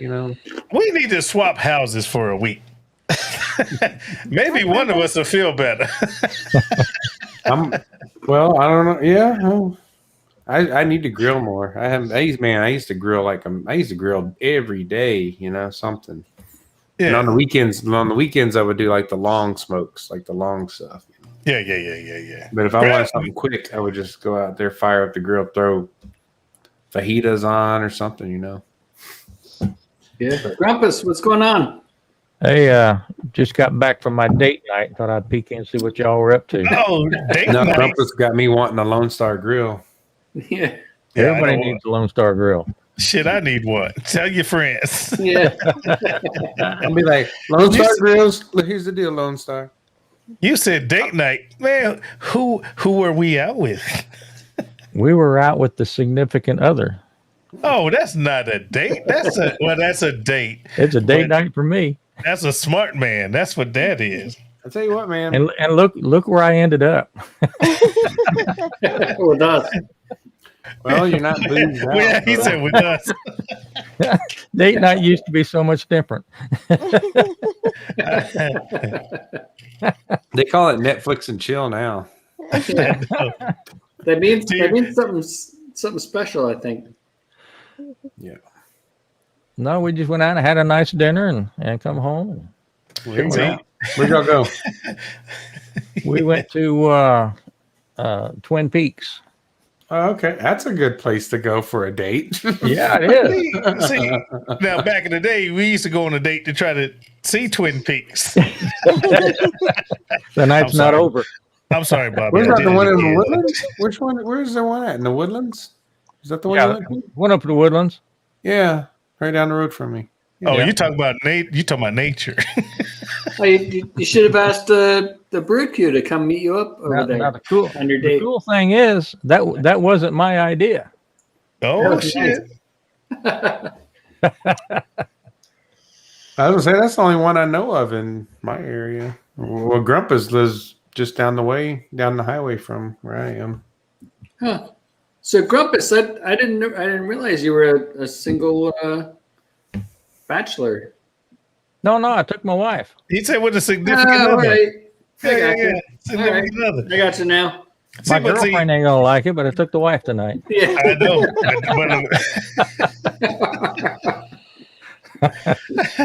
The funny thing is, back in the day, you going on a date, you trying to get something, but once you get of age, mature age, you trying to give shit away. we're sitting at the table, tonight, trying to wrap things up, and I popped my phone open. I saw y'all were live, and I said, "We got to get to the house." Why are you driving so fast? Shit, I gotta get some watch time. I gotta get still before he goes to bed. Priorities, man. Priorities. Sorry, officer. I was just. Somebody said, Daddy Cooks. T-Rex says I'm hilarious, and old Cody says Daddy Cooks a little more fun after a few drinks. Well, shit, I should be drunk more often. I'm not drunk. I'm just time tripping. to plug your channel, Daddy Cooks. Plug it. Yeah. There it is. Thank you. You want to see more of Daddy Cooks? Go to. There's just I will start having more content. But we'll get there. You will. Well, Phil, you're like me. My master plan's in pencil. Man, I'm telling you, I'm looking forward to Keith's thing. I'm looking forward to Keith's thing. Go? Yeah, I'm gonna do my best. I already talked to Mama Cooks, and I was like, if there was an internet thing and I wanted to go, would you want to go? She was like, no. I was like, shit. And she said, but you can. There you go. There you go. Boom. Take it and run.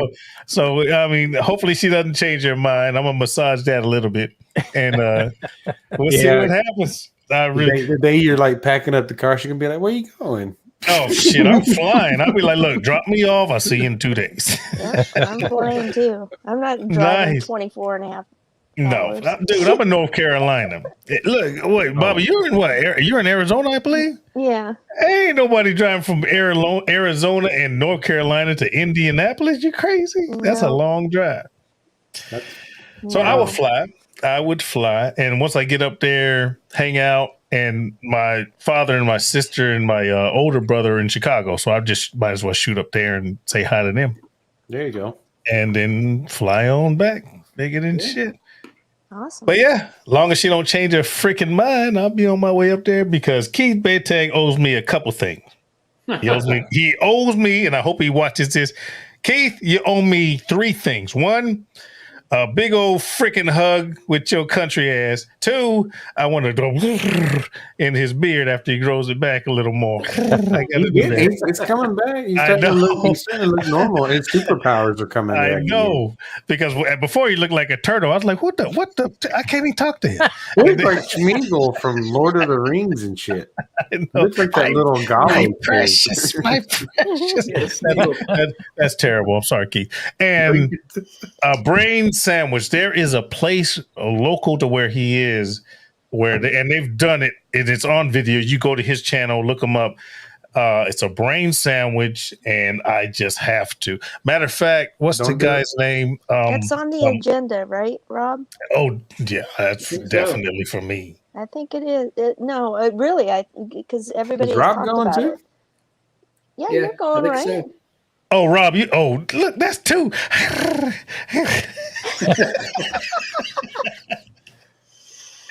Don't shave shit.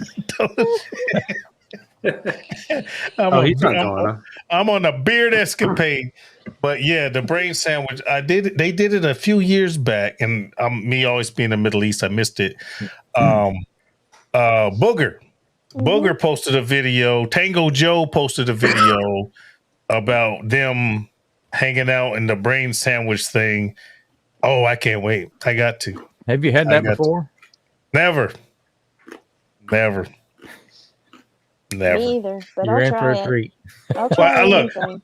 I've never eaten brain, but I've never mind. My mom used to cook beef brain for my dad. He liked them. Really? I've tried them once as a kid, and I don't know if I can try them again. Really? Well, I mean, they're in some places you can get, brain. I don't think it's pork brain or whatever, and they scramble it with eggs and stuff like that. It's a consistency thing. Yeah, but where Keith is, they make a sandwich. So I think they fry a sizable chunk, and I just gotta get it, man. I just gotta do it. Got to try it once. I gotta try it once. Do they make it a deep fry it or what? I'm not sure. What's his name? The Good Eats guy. Yeah, the Good Eats guy. What's his name? Help me, guys. I don't remember. Alton Brown. Yeah. Alton Brown. Alton Brown. Yeah, he did an episode with doing about delicacies, and he did one on the brain sandwich, and he loved it. But I don't know if it's the same place where it is in Indiana or Indianapolis. But wait, T-Rex says gross. LOL. I eat raw shrimp. I eat raw shrimp and octopus. Okay, me too. Me too. Look, don't ask me what I'm putting in my mouth. And fried brain isn't the worst of it. I look forward to a full review of the brain sandwich. Oh, you'll get it. You will definitely get it, man. Come on. Listen, if you can put something in your mouth that's still walking, I'm sorry, Bobby.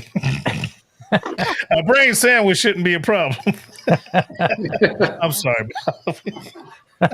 Quit apologizing. That's crazy. That's Yeah, funny. we got some heavy hitters coming over to Keith Fest. I think we got I think T-Roy is thinking about coming. What? Is Yeah. he going to be there? Wait, that's beard number 3. Yeah.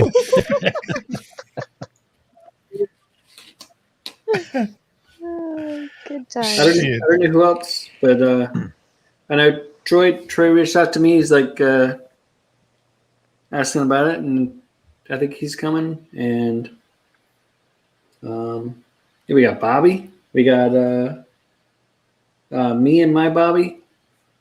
Oh, Bobby 1 and Bobby 2. We got Lep and Joey. Oh, Lep, beard number 4. People be like, what is that guy doing? Yeah. It should be pretty fun. Yes, sir. Yeah, maybe That's- Lep will make you that's one of gonna those be quite a burgers yard he's goal. talking about. Oh, hopefully he does. Hopefully. Yeah. Oh, hey, Grumpus, you got a little, you coming? Stay away from me, Phil.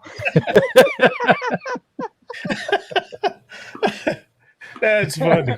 Hey, Dave, how you doing, my friend? What's going on, Dave? Pretty good. How you doing, Daddy? Rob? Let's see. Who else got here? The Prue, Bobby, and Grumpus. Nice to meet you all. Good to see you, Dave. Nice to meet you too, my friend. And I haven't fallen asleep yet. Good for you. Yeah. So Dave, you were Marine Corps, right? Or no? You were Army? I can't remember. Who? Navy Corpsman assigned to the Marines. Nice. There you go. All right, so you and Daddy Cooks have something in common there.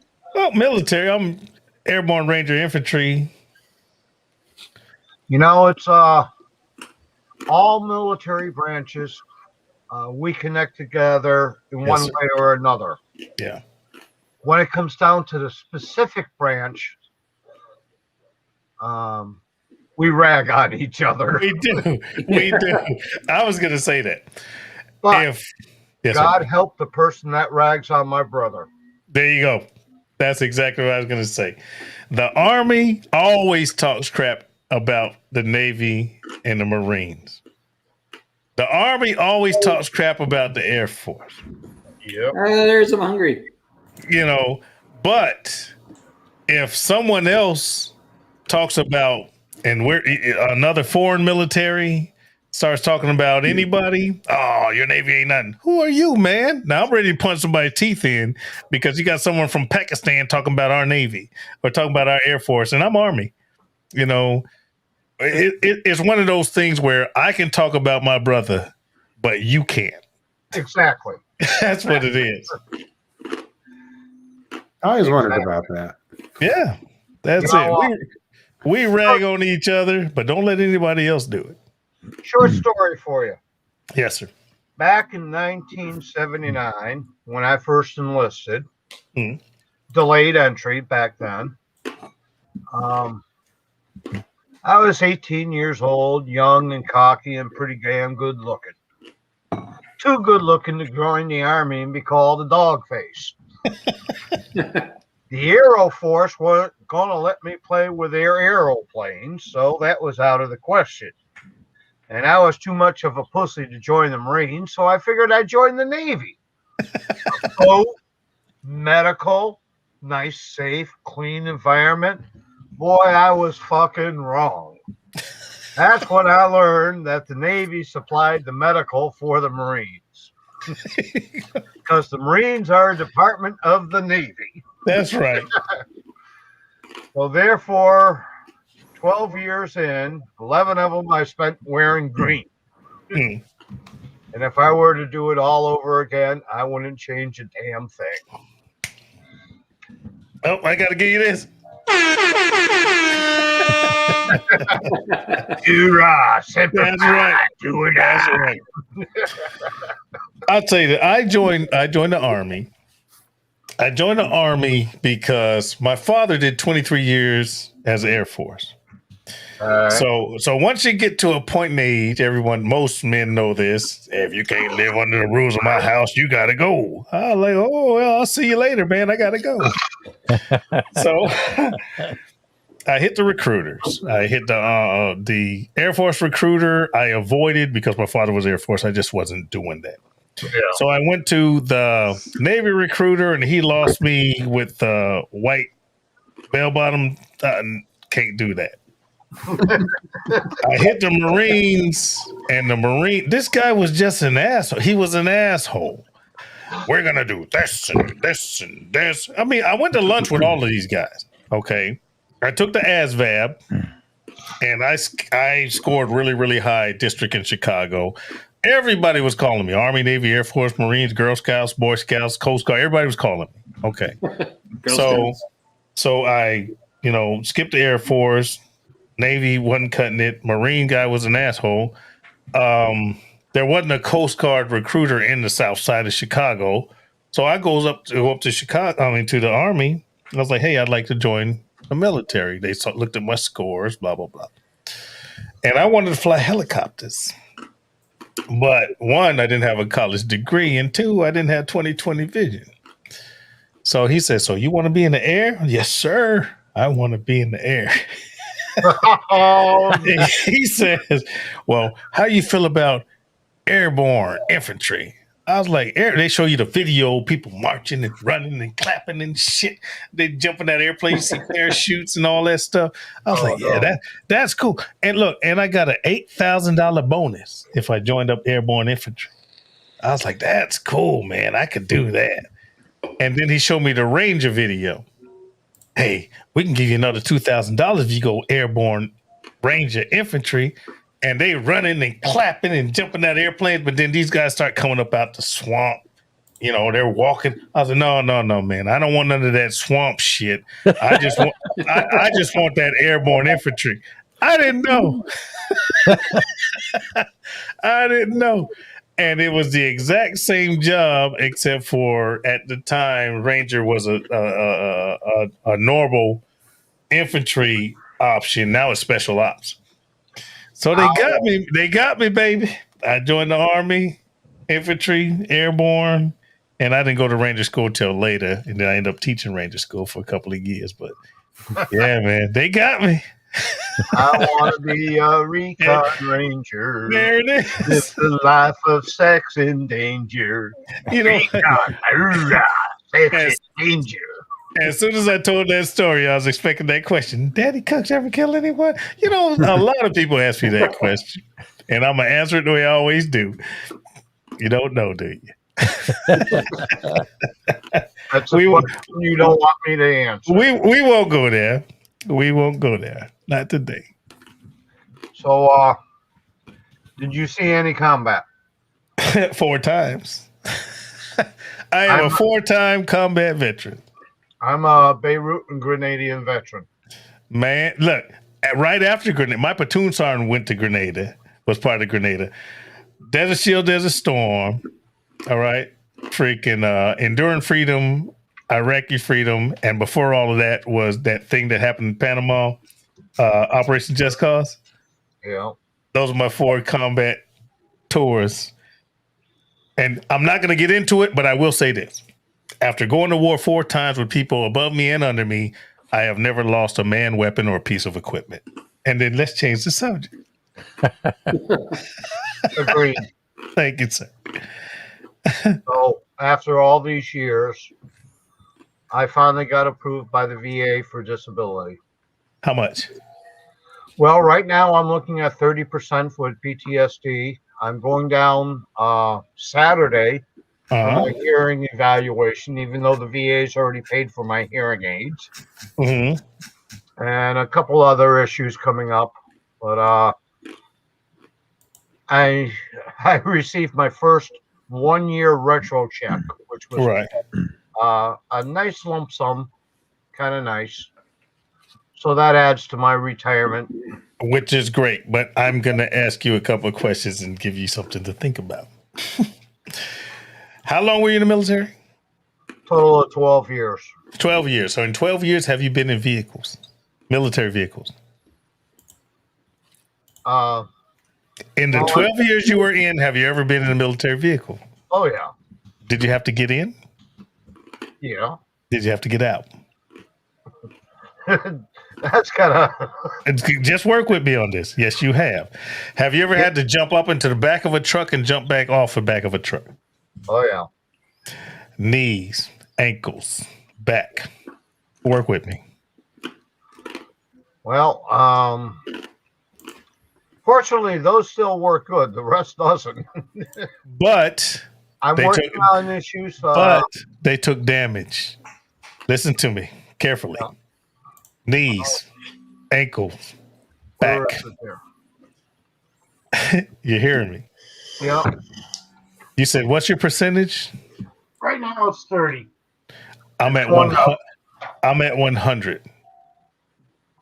Okay. Knees, ankles, back. Look for ask for a reeval. Don't ask to redo it. Ask to have you when you did your VA, you got a printout and it's gonna have how many 10s, 20s, zeros. You know what I'm saying? Well, right now I'm working on and this is pass this along to anybody. Sorry, Rob, this is different. That's good. It's fine. Anybody that was in the Marine Corps assigned to Camp Lejeune. Yeah.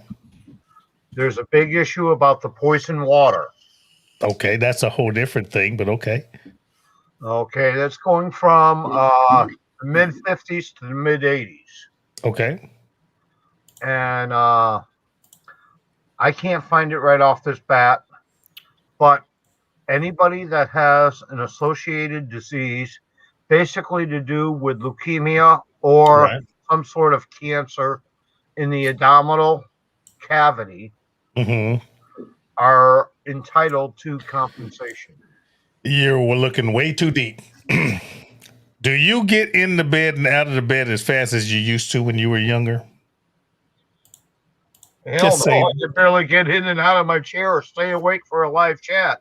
Okay, so Rob, the United States military, our service, wear and tear is accrued, right? So once again, have in your 12 years, did you ride in vehicles that bounced you around? Did you get in and get out? Did you have to jump on the back of vehicles, get off the back of vehicles? You see what I'm saying? Did you carry rucksacks? Did you have to run a long distance? That's called a physical fitness test. There's a lot of things we did in the service of our country that's fair wear and tear on the body. And a lot of people don't claim that. So you don't need to worry about water and leukemia and all that stuff. If your knees don't work as good as they used to, and you gave the United States freaking of America 12 years of your life, there might be some degradation of your knees or your ankles. Things don't work as good as they used to. I'm saying you might want to get some re-evals. Now, don't re-eval your VA claim, but some of those ones, tens, 20s, 15 zeros that are in your claim, you want to have looked at again. And you could do it online. All right. Well, Daddy Cooks, Yes, sir. Dave, when do you guys exchange emails? Yes, sir. Shoot me my email. I'll put it in the chat. Because anyone can contact me. Yeah. So I'll put it in the chat. Dave, Dave, it sounds like you probably want to contact Phil here. Yeah. Look, for some extra. Rob. Can Dave see the private chat? Oh yeah. Dave. All right, Dave. Chat. Here's my email in the private chat, and I will talk you through. I'll talk you through, brother. I'm putting it in right now. Yeah. Because Dave's a good guy. If he can stay awake. We got you, Dave. Don't worry about it, Dave. Just do it tomorrow. Chat with hosts and other guys. Here you go. Private chat. There it is.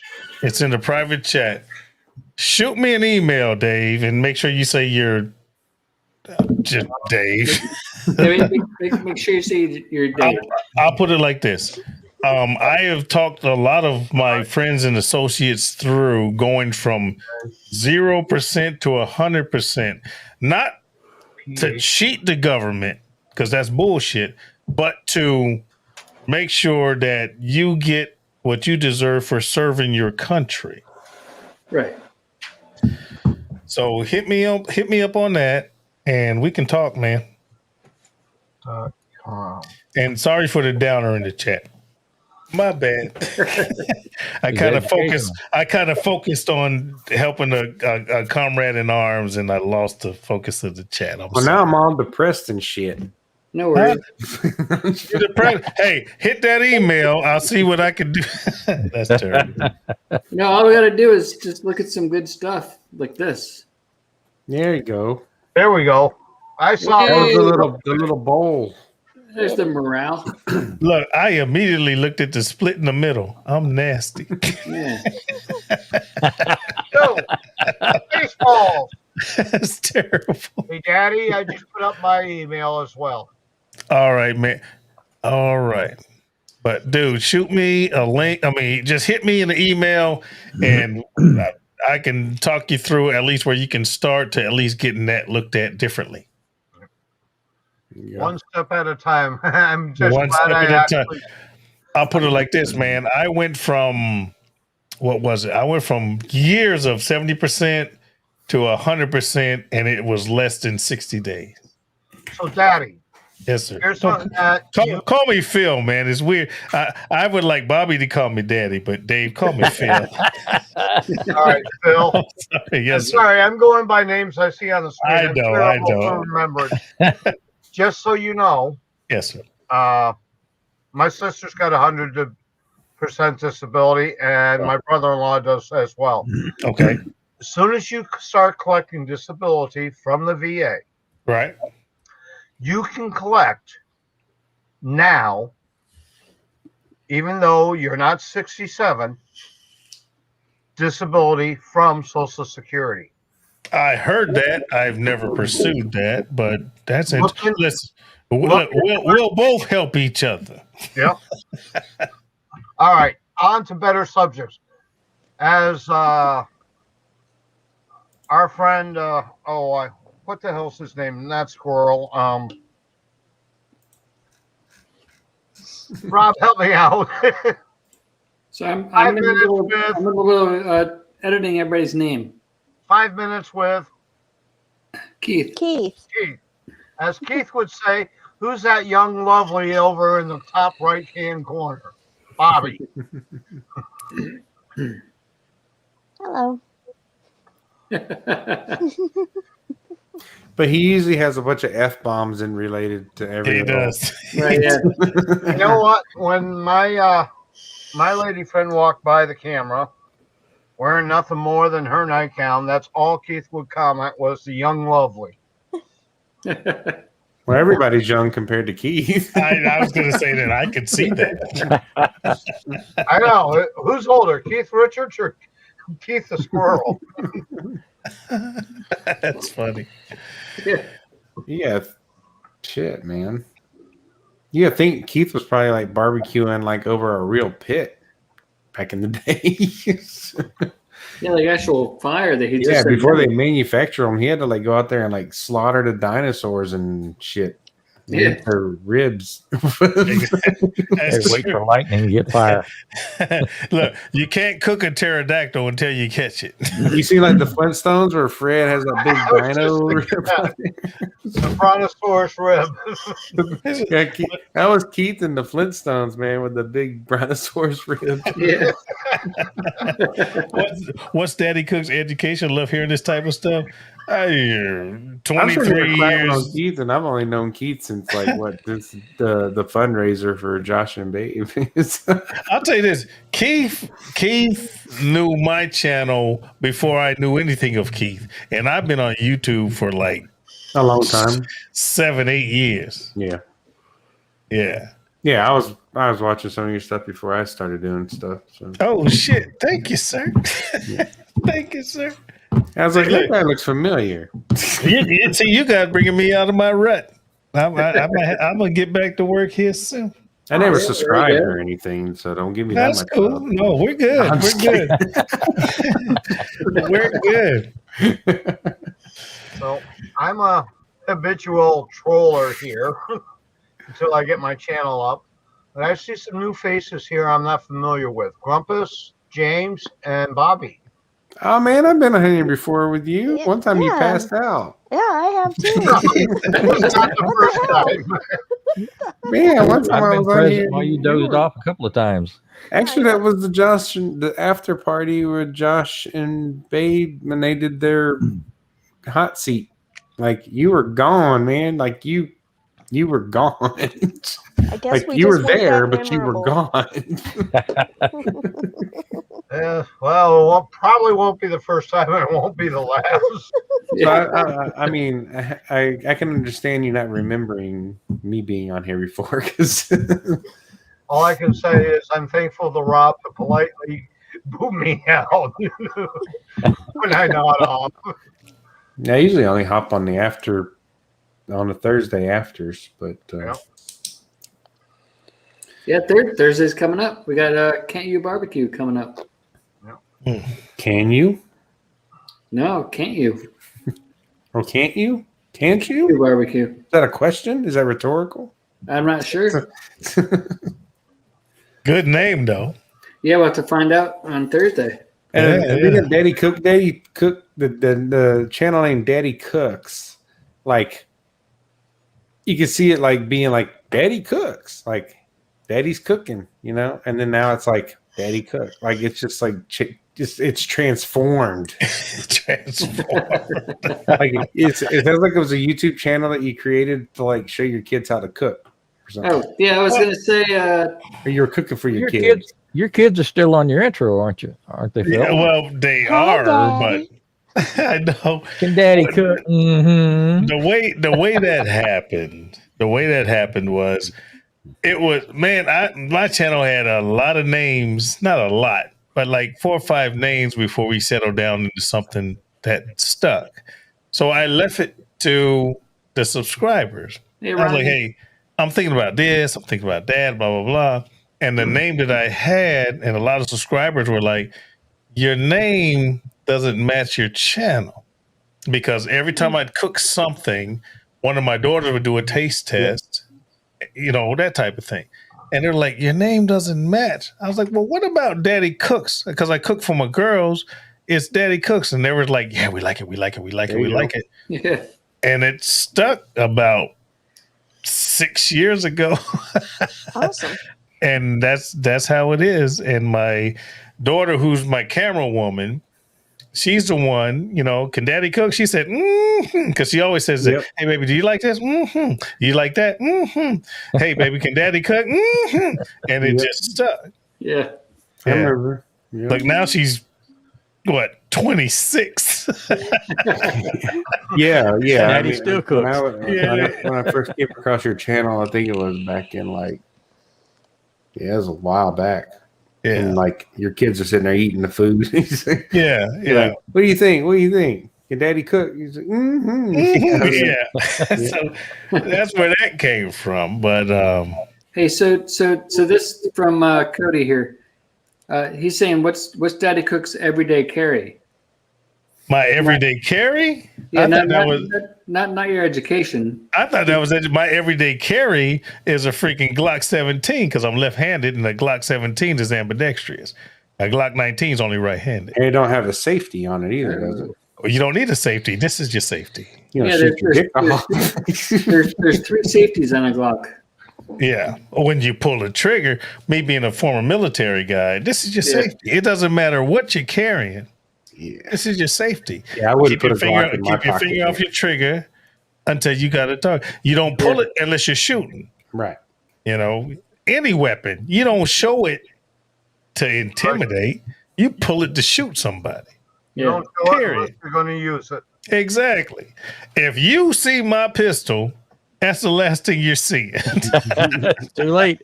That's it. That's the last thing you're seeing. Because I'm shooting center mass and you can get a controlled pan. All right. I have one of 2 that I carry. What's that? Auto Ordnance 1911 45 APC. Right. That's a universal. That's going to stop you no matter what you do. You are correct, sir. I also have my Walter PPKS made by Smith & Wesson, 380 auto. Right. That's going to put you in some hurt. That's going to put you in some hurt. I have small wrists. That's why I like 9mm. That's why I like 9mm. I can shoot effectively a 45, and 380 is cool. 380 is nothing more than a 9mm short. Yeah, it's a smaller barrel, but it's a different grain. It's a different grain round. Yep, that's basically all it is. And I'll tell you what, that Walter sits either in my shoulder here nicely or tucked behind my back. Yeah. I went with the PPKS because it holds 1 extra more round. Yes, sir. And if I got to use it, I'm sorry for you. Yeah, I didn't own any guns until this last summer when people started acting stupid. And see, now that in itself is a shame because I think every household should be carrying some type of freaking self-defense. I always wanted guns, but my wife was the one that didn't want guns. And then last summer she said, "Do you think we should buy guns?" And I looked at her and I said, "Absolutely." Yeah. Well, James, let me correct you on something. Oh, here we go. You bought a weapon. Yeah, I bought a gun. If you already had a gun. Guns go on battleships. Weapons go in your pocket. Oh, well, my AR-15 ain't fitting in my pocket, and my shotgun ain't fitting in my pocket. I thought you were gonna say guns make babies. I don't have handguns. I have stop them in their tracks guns. It is in Texas. Military folks call a weapon is a mechanism to, neutralize, reduce life. A gun in the Navy is a big gun on a ship. I know what you're saying. Yeah, that type of thing. No, like in the Army, there's like, this is my weapon, this is my gun. This is for killing and this is for fun. I'm not a carry on myself kind of person. Like I wouldn't want to keep one on me per se. But like if somebody's in my house and it's in the middle of the night or something, it ain't my daughter, it ain't my wife, I'm not going to ask questions. That's all I'm saying. And I agree with you. I agree with you. I agree with you with If you that. have to use it, make sure they fall inside the threshold. Yeah, I'll drag them back in. Okay, Rob, you're Put a not going to knife leave in this their up, are hand. you? Put a knife in their hand. I just Yeah. incriminated myself if Rob leaves this up. No, dude, I'm like this. Oh no, you're getting Texas questions now, James. Uh-oh. You live in Texas, James? That's right. And I don't live in carry? Texas and I don't carry. But I do like there's a gun No, range. he lives in Texas. He carries every day. Don't try your luck. Yeah. I don't You're go welcome, anywhere. James. So technically, You're welcome, I do carry. James. I mean, ever since this COVID stuff started, like I don't go anywhere. So I technically do carry. I've got my guns right here next to There me. you go. He carries every day. Boom. I'm in North Carolina. We can open carry all day. We can too. Open carry. Now conceal, whole different thing. But we can open carry all day. You just see they passed a law, or they're trying to pass a law here in Texas where you don't even need a license to carry here. That's cool. But my thing is, I would prefer to be concealed. Right. You want them to you want to keep them Because guessing. if I'm carrying open carry, hell, the bad guy already considers me a threat. Yep. He's already like calculating. I want to be concealed. Everybody put your hands up. Bep, bep. Nope. That's me. So, Phil, up here Yes. in Massachusetts, there's no such thing as an open carry. See, now I lived in Worcester. I lived in Worcester for 4 years. At least you pronounce it correctly. Exactly. Worcestershire sauce. Come on, say it. Worcestershire sauce. I still can't say that shit right. What's It- the, so, I don't even use it in my videos anymore. Look, you go to the park with your car to the bubbler. That's right. They still can't make a proper cheesesteak in Worcester. No, but they But can we make do a have hell. a thing. up Look, they here. can make the hell out of a freaking lobster roll, baby. Yeah, maybe. We do have a thing where you can carry for all lawful purposes. That's our carry to conceal. Yeah. And that's bullshit. Who determines a lawful purpose? That's bullshit. So, of course, we got some of the stricter weapons laws in this Yeah, state that's true. compared to others. But I can carry concealed. Yeah, I bought never know if I have it on me or not. Right. Yeah, last summer I bought a 5+1 tactical shotgun, and it's an 18-inch barrel. And then I bought a But you an go to AR-15 hybrid. It's a polymer hybrid, and 30 rounds. You know, I Yeah, bought but a second magazine. any shotgun is good for home defense if you're using. You ain't using 30-aught buck now. If you use smaller shot because you want to neutralize the threat, but you want to keep the impact in the house. You know, you ain't trying to blast a guy with a slug because you're gonna shoot the neighbor. Oh yeah, that's pretty much like a massive bullet. I know. No, You know what I'm I have buckshot and dove shot, but the dove shot will just give them a bad case of chicken pox. If I give them, but that's enough for a home entry. That's enough. Dove shot, because they ain't gonna want another one. They're gonna look like they get the measles with dove shot.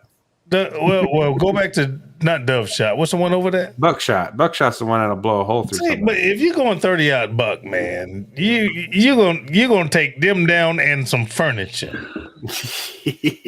You know what I'm saying? Yeah, man. If you shoot an AR in a house, man, you shoot. Well, you same go- thing with an AR. Now you're talking about 5.56 or 7.62, and you shooting. It's a piercing round, and you're shooting the neighbor. You need hollow points. Yeah. 45. That balloons out like a big old. I don't think you can. saucer. Problem A with 45 45, but a 9 mil hollow point is not the impact of a 45, but it'll get the job done, take your target down, and not leave the house. right? Instead of piercing it, Unless you miss. Unless you 45 miss. The 45s are nice. I don't know if you ever shot a Glock 30. I've never shot. Look, for years working. Ooh, I almost said it. Working where I work, the freaking Glock 19 is the service weapon. All right. I have a Glock 17 in the house because I'm left-handed, and I can, change the freaking selector lever and all that stuff. I like a Glock. I'm not I gonna do say it's the too. best thing. I like a Glock just because I'm used to it. So to revolvers, I used to carry the Smith & Wesson Model 15 38 Special Combat Masterpiece. Okay. And in my speed loader, I carried semi wad cutters. What's that? Well, instead of full wad cutter, which was blunt with the end of the shell, it's slightly rounded, so it made it easier for a quick load. I know, but is a wad cutter like I can't talk. Sorry, stop it. A wad cutter will. Is that like a safety slug or is it like a hollow point? Similar to a hollow point. What Okay. a wad cutter does is when it hits you, it might enter in a little 1/4-inch hole, but when it exits you, it takes out about a meter of your backbone. See, that's like a traditional 5.56 freaking military round. Yeah. So a semi It's gonna wad go in cutter. here and it's gonna come out there. Clear out the backside. Take Yeah. a big old chunk. Yeah. So a semi wad cutter had a slightly rounded nose on it to make it quicker for the speed clip to load into your revolver. Okay. As a revolver to put the whole, Yeah. 5 or 6.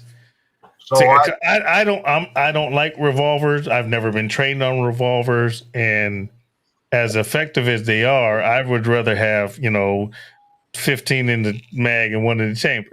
I'd rather, yeah. Agreed. But when I was 18 years old, I got my first LTC. Back then, it was a what did they call it then? FID. I was able to get my first FID for a pistol permit, and my first weapon was a Model 15 Smith & Wesson Master Combat 38 Special, and I used to carry the semi-wad cutters in my bureau drawer. Wow. Now, FID, firearms identification or something like that? Yeah. What's F? Okay. Okay, Rob, you're gonna delete this, right? He is. He's going to delete this. You're gonna hide this, man. Yep. He's going to delete this. You don't have to, for my purpose. I'm just saying for other people. I did just sit on YouTube's back server. That's awesome. That's funny.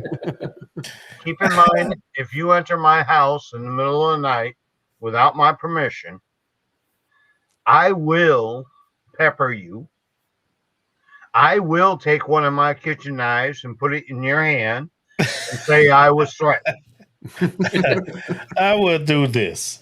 If someone enters my home invasion, I'm going to shoot to kill and not apologize for it at all. Yep. Amen. And if I have to go to court, I'm going to blame the United States military for training me as a United States Army Airborne Ranger infantry guy to aim center mass. Why you didn't shoot him in the arm? I don't do that. And this whole conversation, we sparked Cody's interest hardcore, man. He's going off. I'm just, I don't do that. Why you didn't shoot him in the arm? Dude. No. I'm going to shoot you. You know what is center mass? I'm going to say this out loud. You know why we train military to shoot center mass? What's center mass? Heart and both lungs right here. Yeah. All right. Round's going to hit you. Impact. No matter what the bullet is. Heart and both lungs. That's why they train you to shoot center mass. So if I go to court, why did you kill him? I shot center mass. I did what you guys trained me to do. PTSD. Disability. That's all I'm gonna say. That's all I'm gonna say. I hope this video doesn't haunt me later. Whatever. Change the subject a little bit. All right. What do you like with your bacon? So last night, more bacon. I made a unique dish that I got from Sam the Cook Guy. Okay. I altered it a little bit. I used my springform pan with pizza crust, and I made a Tex-Mex taco deep dish Mexican pie. I just talked about this shit, didn't I, Rob? Didn't I That just say this sounds earlier? delicious. I think so. Didn't I say something? Somebody asked me like what kind of pizza I made in one video, and I said it was like Canadian and pineapple, and I said, but next one I make is going to be Mexican pizza. Yeah. And I said, if you do it right, it's amazing. And then Dave brings up this whole deep dish. What the way it always works. Oh, hey, it you know was the meteor shower fantastic. tonight. Everybody loved it. I started off with a layer of cheese, then my refried beans, then It's my good, man. It's good shit. seasoned beef. I did the scrambled hamburger with the fajito taco mix. Then a layer of the onions and peppers, sauteed slightly. Another layer of cheese. Then I did the tomatoes. Another layer of pizza crust, some tomato sauce, the rest of my meat, cheese, black olives on top of it. Oh, nice. All right, dude. I have to ask Rob a question on the side. Okay, I got Rob. a question. So you've been playing with the char griller gravity smoker for a little bit here. So what is your honest feel on it? Is it one of your favorite smokers now? It's all I've used. Is it your favorite smoker? It is. It is now. Isn't it? Yeah. It's freaking insanely. I mean, I've never used that one, but I have a master built one, and that I don't want to touch any of my other grills now. Yeah, I know. I'm sorry. I'm sorry for your master built, but yeah. So I mean, my trailer, I did the brisket test. They all came out exactly the same. I mean, across the board, all the briskets were the same. On what? On the same grill? Gravity. You did them all three on the same smoker at once? I did 12 biscuits. I did 1, 2, 3, 1, 2, 3, 1, 2, 3, and then 1, 2, 3 across the top. He didn't wrap them either. Yeah, I didn't wrap them or anything. I did 12 at 225, and they were all even. Right. I saw that video, yeah. And then 12 at 350, and they were all even. So, yeah, man, part of me wants to get like a traditional offset again, just because. I know, yeah. I mean, I feel like I'm cheating because you just make it look easy. You set the temperature, and you're like, well, now what? Like I don't spritz shit, man, unless it's a brisket. Brisket's the only thing I still spritz. I don't spritz nothing else, man. Yeah. Like, and I've not noticed a difference at all between spritz and. I should do a video, spritz versus no spritz, and just put it out there because people seem to like those kind of videos. Yeah. But well, there's a difference between a spritz and a no spritz on a brisket, and this all has to do with the freaking bark. Well, you'll also end up with a drier brisket too if you don't spritz it. But see, only on the outside. Well, exactly. It depends on what people like.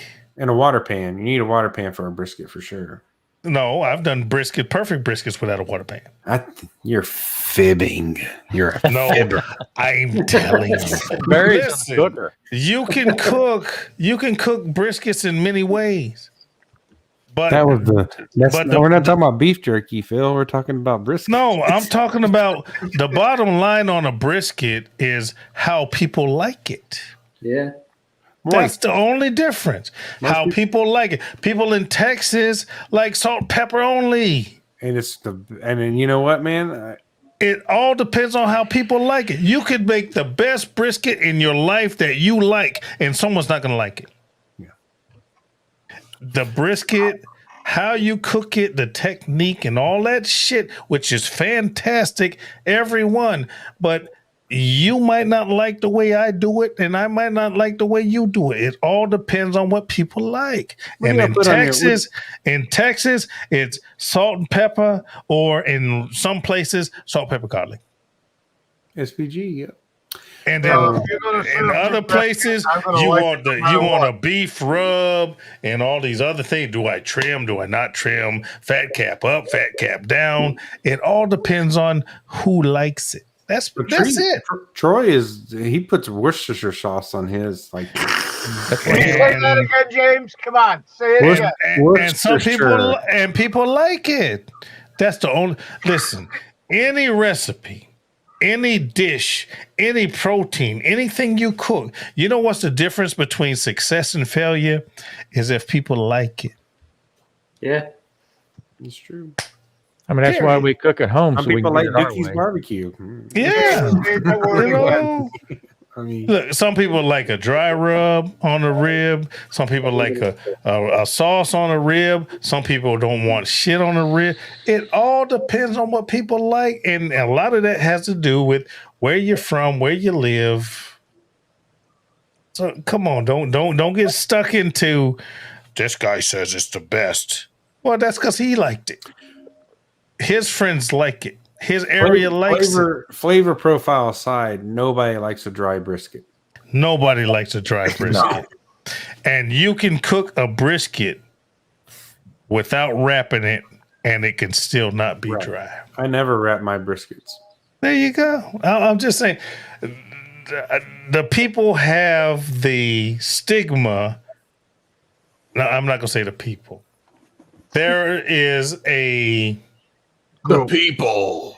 Yeah, because I can't. The reason I pulled that back is I can't speak for the people, but there are ideas out there that a brisket's not done this way is not a brisket, or a brisket or chicken done this way. If you don't do it this way, it's not a brisket. I'm like this: if you cook it and you like it, it's fucking perfect. That's it. I mean, there is tradition. There is tradition. But the rule is don't kill nobody. Don't kill nobody. Make sure your temperatures are right. Don't give anybody dysentery. Don't have a restaurant. If you got a restaurant and people bleeding out the asshole, you're gonna fail.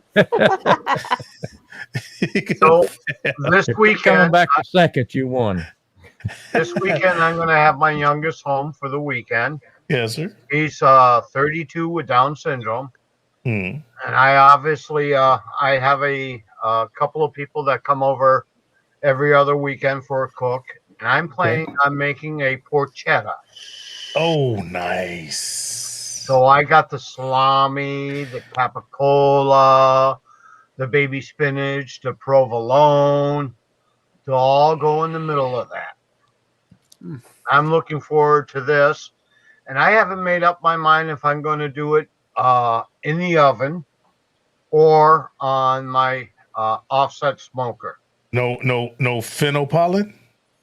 No what? Fennel pollen. No. This is going to be a traditional Italian version of the porchetta. Okay. Let me get my recipe cards out. There should be some fennel involved somewhere. Bourbon. Let's see here. Hey guys, I'm gonna cut in right quick. I'm gonna hop off and hit the hay, but it was good chatting with you guys. Listen, don't punch that hay too hard, but I love you, man. Oh, there's also salami. We'll see you, James. We'll see y'all Good night, James. later. James, ciao. Let's see, prosciutto, capicola, salami, provolone, and baby spinach.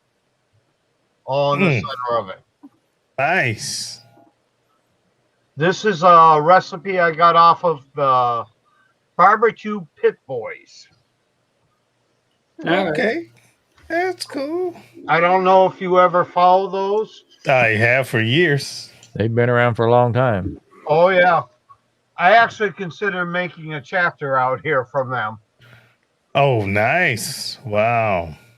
But my back porch isn't big enough to hold one of their flags. That's awesome. I have my own personal recipe book, and then when researching recipes, I write them down in this, and when they're proved to be good, they go into my recipe book. When have you published it? No. When will you?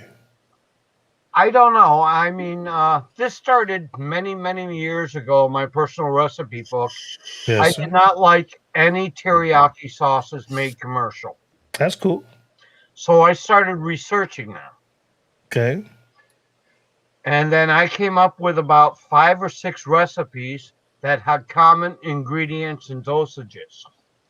Okay. Therefore, I created my own teriyaki marinade / dipping sauce. Is it delicious? To the point that I have a local bar and several friends of mine who request me to make it for them. Are you Awesome. selling it? No. Why? I do not want to get into the commercial aspect and the FDA regulations and all that of that. I I understand. will make it for you free of charge. I understand. Dave, let me make a suggestion. Yeah. Don't wait till you get all your recipes. Just start getting them together now and write them down. My mom, I have a recipe book that my mother handwrit every recipe in it, and it's one of my most cherished possessions. Yeah, I can agree. Don't wait for the last recipe, because there's no guarantee you'll be here to write them down. Exactly. And That's all why her children got a copy of this. I agree with Grumpus. Your last recipe was your last recipe. Here's a quick Put recipe those for down all of and you. then work on the next recipe. Here's a quick recipe for all of you that my mom used to make for us as kids. All right, be careful, because I'll steal that motherfucker. I'll steal the shit. I'll make a video on it for Phil can. Yeah. Sweet and sour pennies over rice. That sounds good. Say it again. Sweet and sour pennies over rice. Okay, gotta hear this. It was hot dogs sliced up into little slivers, Okay. and she'd cook them up. And the sweet and sour sauce was so simple, it's unbelievable. Mm. Half cup ketchup, half cup water, half cup brown sugar, and add, wait a minute, why am I drawing a blank? Should have had that wrote down. Yeah. I do downstairs. Wait. There you go. There you go, Grumpus. Not pickle, not vinegar. Lemon juice. Okay. Add lemon juice to taste to give you the sweet and sour. I end up using about a quarter cup of lemon juice in it. Yeah.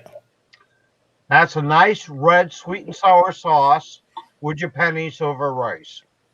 And you know what I would do? I would instantly turn that into freaking a pork loin or a chicken recipe. Thank you, sir. Yeah. I'm looking forward. I'm not doing gonna do it, but come on, man. You could modify that in so many ways. I'm looking forward to using it as a barbecue chop sauce over spatchcock chicken. There you go. Even with the dimensions, all you got to do is reduce it more, make it thicker, or throw in some cornstarch or some shit like that, and bam, there you go. It's pretty thick already without adding the cornstarch. So I'm asking you once again, and you're not selling this, why? Because it's an easy recipe. Anybody can use it. And I just shared it with you all. I know, but lazy people would buy it because they don't want to go through the trouble. That's their problem, not mine. No, that's your pocket, not theirs. I'm just throwing that out there. I'm independently wealthy. I don't have to worry about what others think. I got you. And I love you for that. I'm gonna jump off of here. Rob, thank you for allowing me in. We all of this started with COVID shots. Yeah, right. We done went to gun battles and all kind of other crazy stuff. But this was fantastic. Dave, it was nice to meet you, my friend. Grumpus, good to see you always. Good to see you again, Bobby, Phil. my favorite Bob. Phil, Aurora. There you go, man. Love you guys. I'll see you when I see you. And if you need me for anything, I'm always here. Love Take you, care, Phil. Phil. Y'all take Yeah, care. bro. Bye. TC. I should have said bye, Daddy. Yeah, Dave. Even if you got those wrote down on cards, scan them into a PDF so you got them in a safe spot. I hear that. I hear that. I have several more recipes I'm trying to research. One of them is from my mom. I'm trying to get it from her. It's an old recipe for carrot new tongue. Carrot cookies with carrot icing over the top of them. Similar to the old carrot cake. Mm-hmm. She used to mash fresh carrots into some sort of cookie dough, bake them up, so you have these nice, soft, tender cookies, and then she'd have some sort of carrot-type icing that she put over the top of them. And they were just, as a child, I remember them to die for. Wow. Nice. So, my mom was 79, and I'm trying to get as many recipes I can from her as a child that I remember. Yeah, you need to do that because a lot of the recipes your mom have are her mother's. Yep. And I hate to see good food go away with the passing of our elders. Well, Matter of fact, that's why we do videos now. It's easier than writing them down. Yeah, right. matter of fact, I got from my mom this past week the old Boston baked beans recipe. Huh. So that's written down and printed out, and I hope to be baking that if I can find my bean pot. Yeah. That's a 2-day process to make the old traditional Boston baked beans. Well, there you go. There's your first video. No, my first video is going to be my Hawaiian teriyaki pork stir fry. Okay. I got that one perfected. Well, you need to get that channel fired up.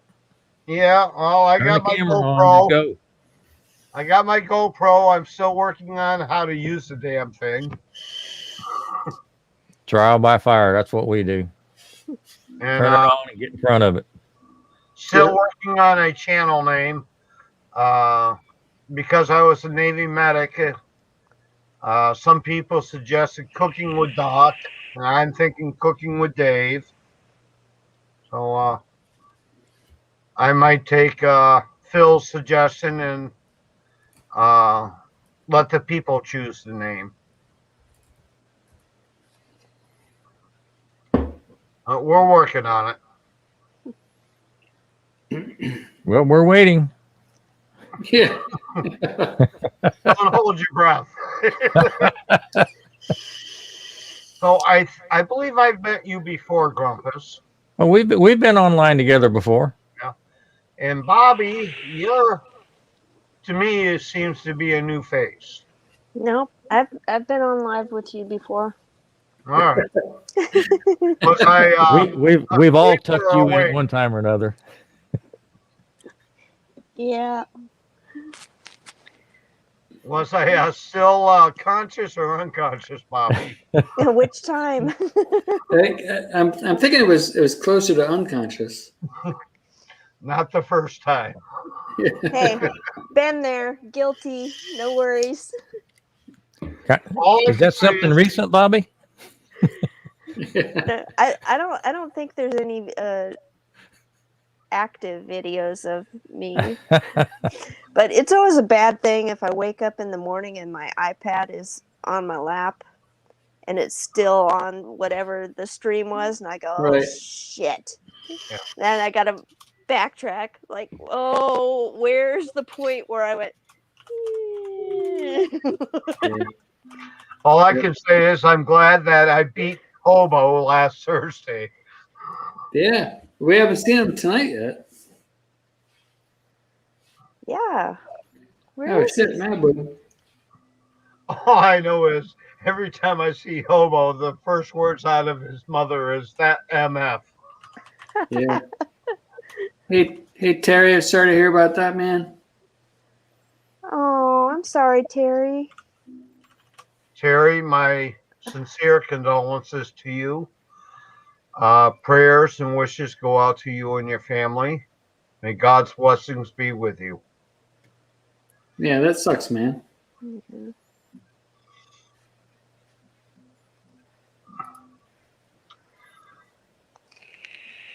Well, Rob, I got on here late. What sparked this evening? Well, so I realized that Keith wasn't going on. So Keith normally goes on Tuesdays, Oh, like okay. about 8 o'clock or so, and it was about 10 o'clock, and I was like, well, I guess Keith's not going on. So I just hopped on. Oh, okay. Yeah, at least you didn't tease us like you did with that message. Gonna go live. Oh no, nah, never mind. I'm gonna Yeah, go to never bed. mind. Asshole. I actually caught that you were on live shortly before I joined you. Normally, I'm in bed by this time. Yeah, I'm about ready, but yeah. So I volunteer at a local center that supplies over-the-counter meds and foods for our veterans. Oh, And cool. we have a variety of different hours during the week, so we can accommodate those who have working hours. So it varies from day to day. Tomorrow I got to be in for about 8 a.m. Thursday I don't have to be in until noontime. So it's one of the things I do as a recently in retirement, and keeps Right. me from sitting at home and have to strangle those who live in this household. Yeah, right.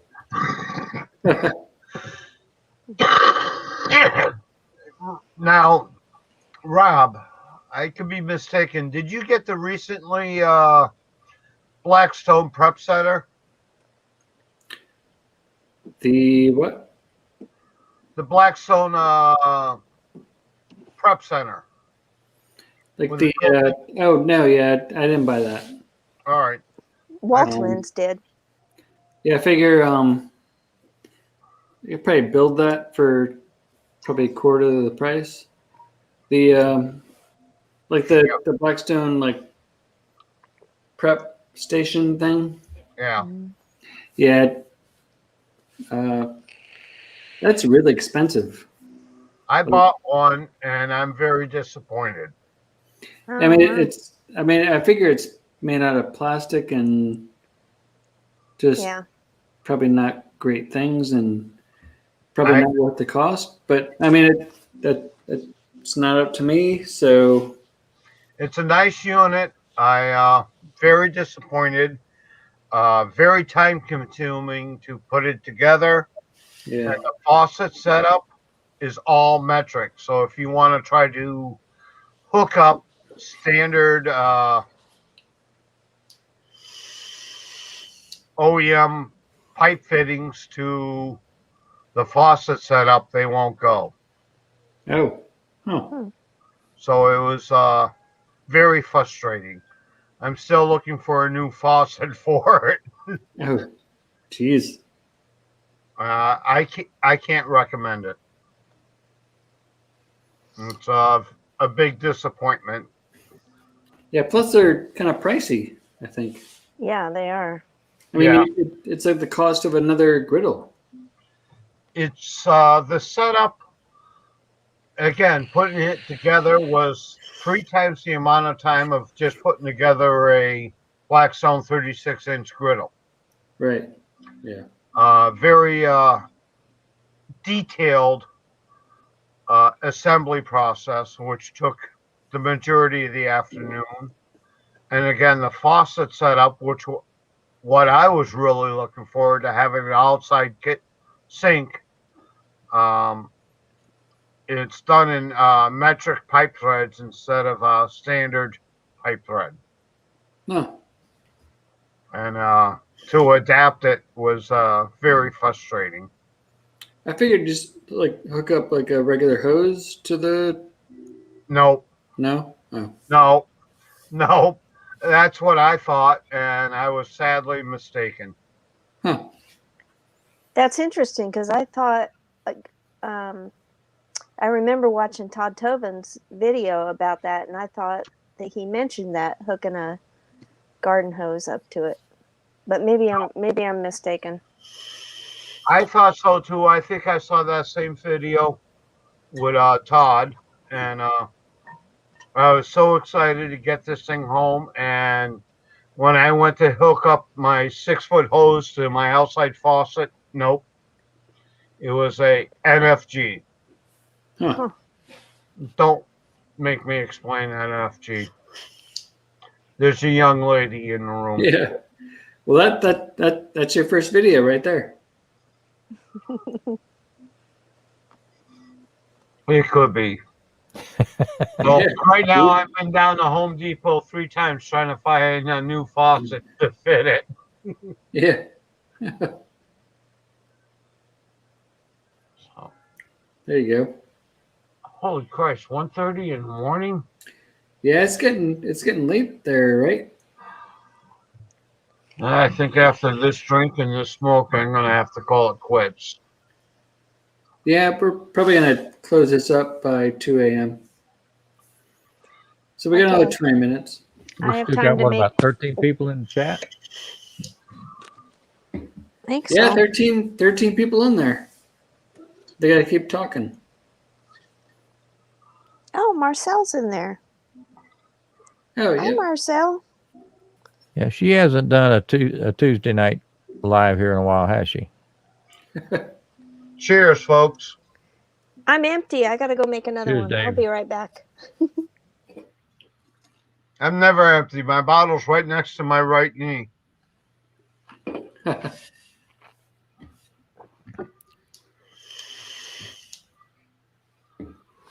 So what's new with you, Grumpus? We're just in survival mode at the moment. Just polished off my second Monday of the week. I got 3 more to go. Yeah. Hopefully, if the weather's nice, I'll get a video made this weekend. Well, I'm looking forward to seeing that. About the only time I have to make them on the weekend. The last 3 weekends, it's sprinkled. So it's hard to get motivated when it's pouring outside. Yeah, it's terrible. I was fortunate enough about a year ago. Somebody put up on Facebook the sales group there, an outside awning, a 12 by 8, brand new in box for $160. Wow. I jumped on that thing like it was the last thing in the world. And I have no regrets spending $160 putting that on my back patio. The closest awning place around here sells the same thing for $1,200. Oh, geez. So that's a great addition to my back patio.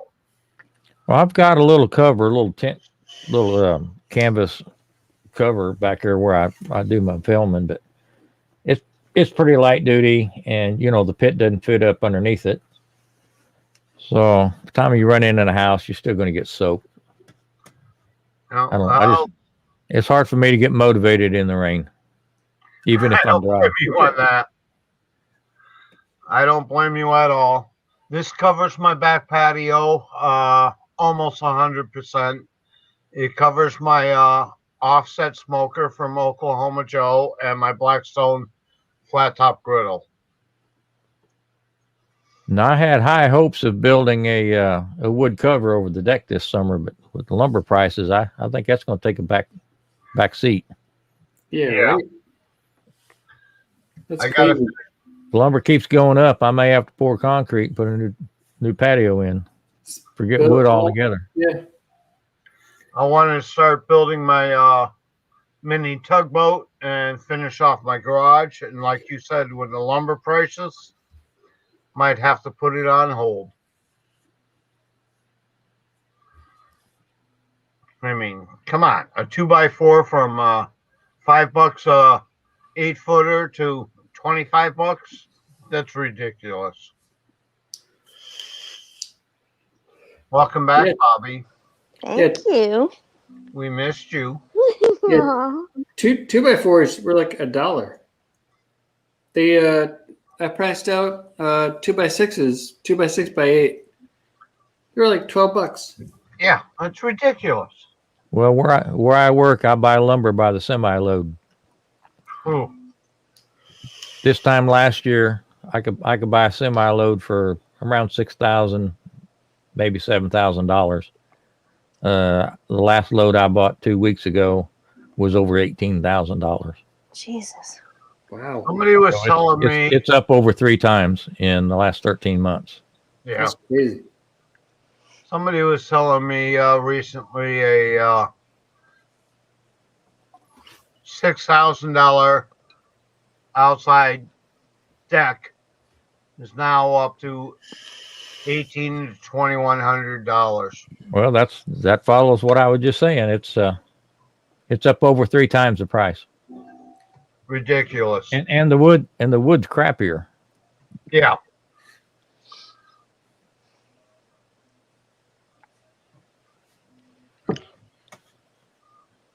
Huh. So, Bobby, what are you cooking?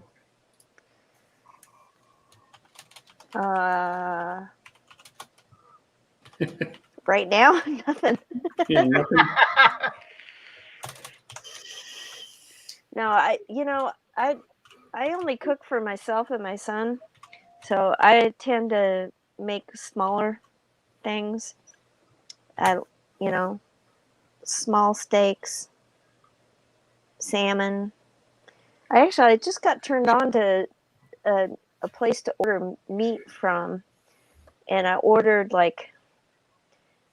some like sushi grade tuna and some foie gras and some filet mignons, and it all came like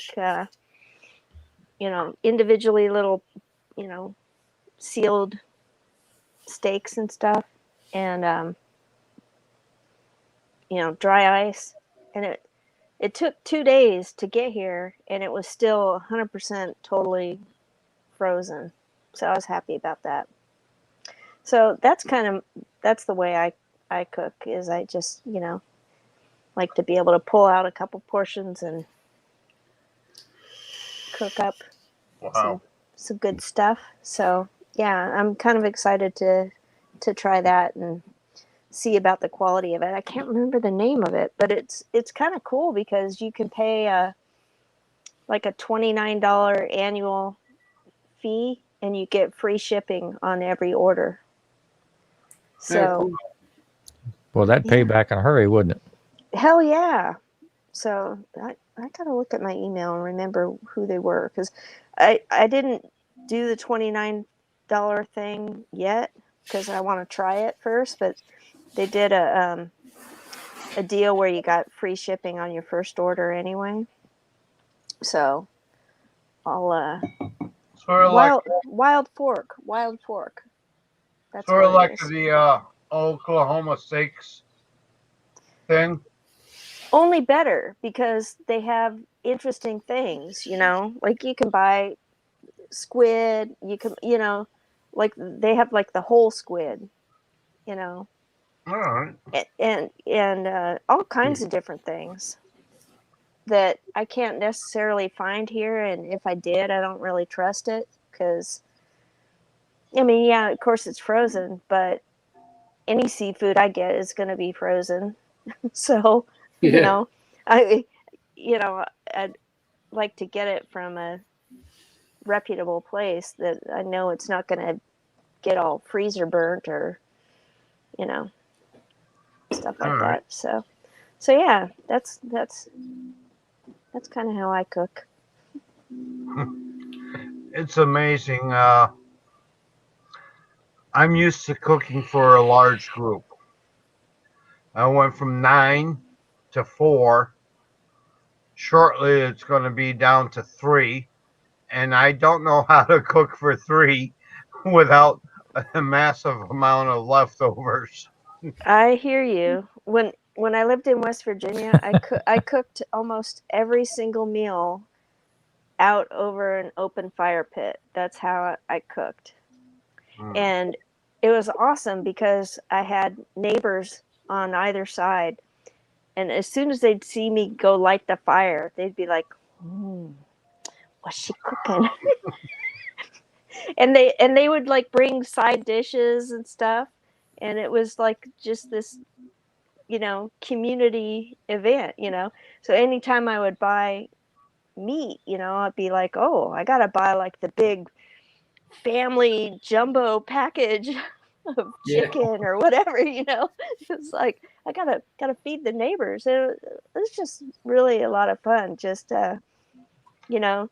people would just bring whatever, and throw a hobo packet of veggies on the pit or whatever, and we would just have this great community meal, hanging out there and drinking. And some of those are the best times. It was. I'll tell you, that's I had some crap times in West Virginia, but those were not them. I had a lot of good times there too.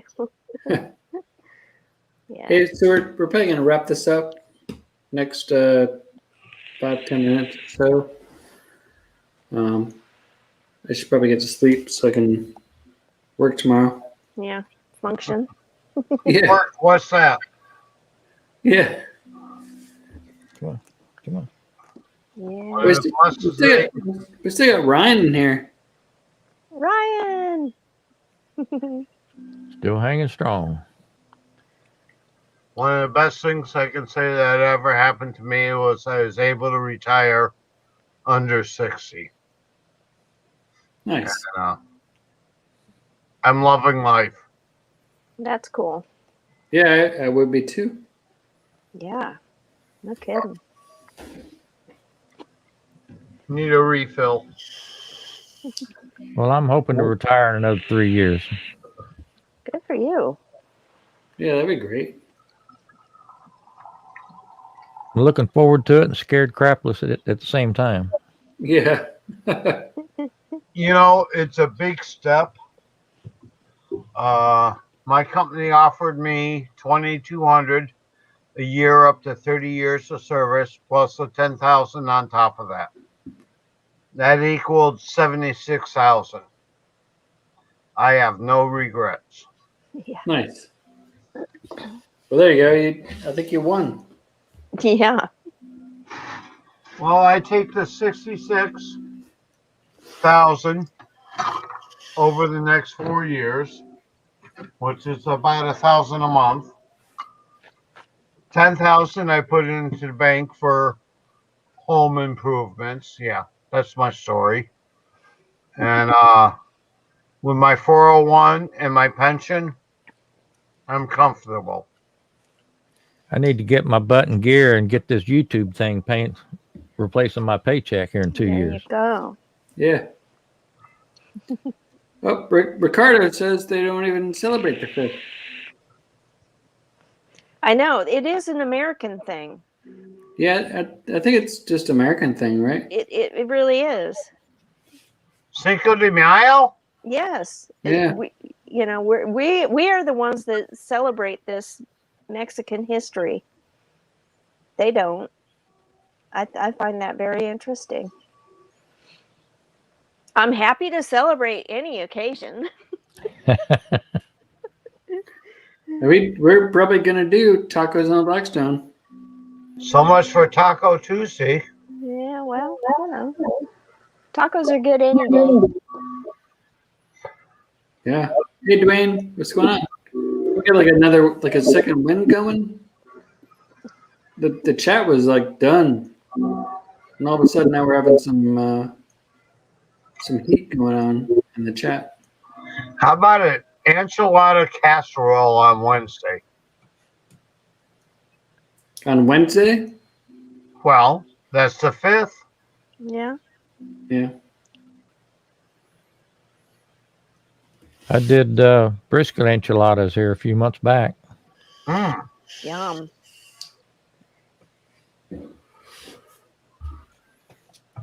All right, so we got 10 minutes left. Till I seriously got to go to bed.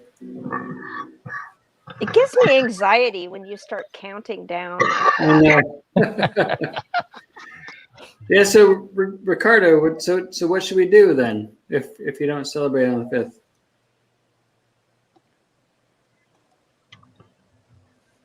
I gotta switch screens for a second.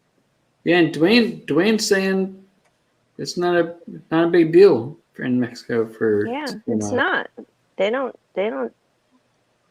Yeah, I think it's just an American thing. It is. I just think that's so funny. But hey, that's Americans. We will celebrate anything. Yeah, yeah, It's- crack a beer and It has nothing have to some do with fun. us. We're celebrating. We'll make it a holiday. If it includes food, beer, or smoke, we'll celebrate it. We got another one. Yeah. Carquet saying damn right. Carcourt. Carquet. Yeah. It's probably a better pronunciation. Thank you. I could be wrong. But it sounded good to me. Yeah, right?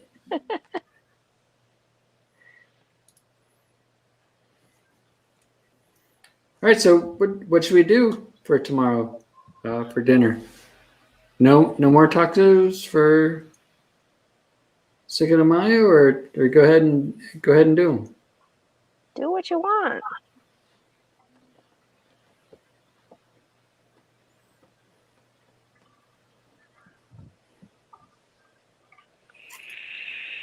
I think I'm gonna do a pot roast in the crock pot tomorrow.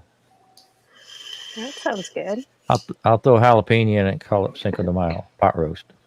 There you go. I think I'm gonna do short ribs and polenta.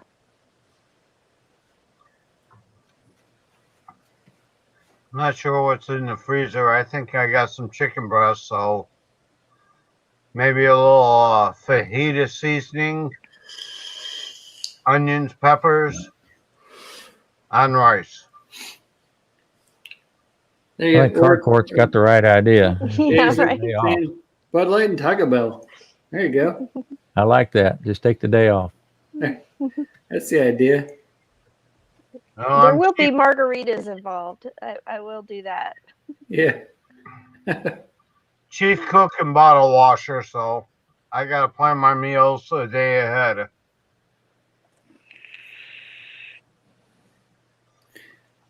All right, so Marcel says we're making enchilada casserole. Awesome. There you go. That sounds good. I've done that. Green or red enchilada sauce. Oh, Ryan's doing some fish on the Weber. Very good. What kind of fish?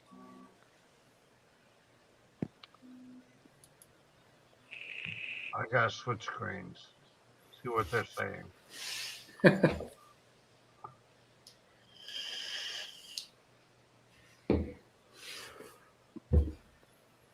Has anybody seen Colin in a while? I haven't seen him a couple of weeks. Yeah, I know. We haven't seen him.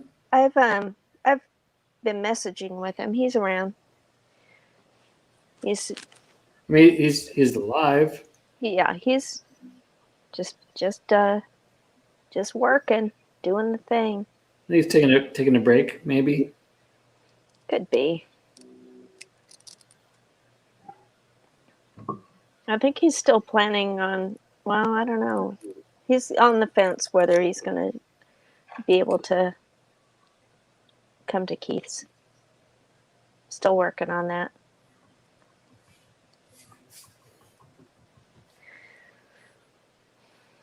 I'm sure we'll see him Thursday. Yeah, right. Oh yeah, Got to be there. gotta love that Irishman.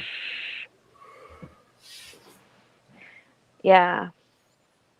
He's a cool guy. We got a new guy coming in for the Thursday event. Who is it? Oh, It's Can't You Barbecue, but Oh. nobody knows him because he's from Instagram mostly. Oh, so he doesn't do YouTube? He just probably just kind of started YouTube. But he has like 35 subscribers or something. So Oh, Okay, he I'll just have started. to check him out.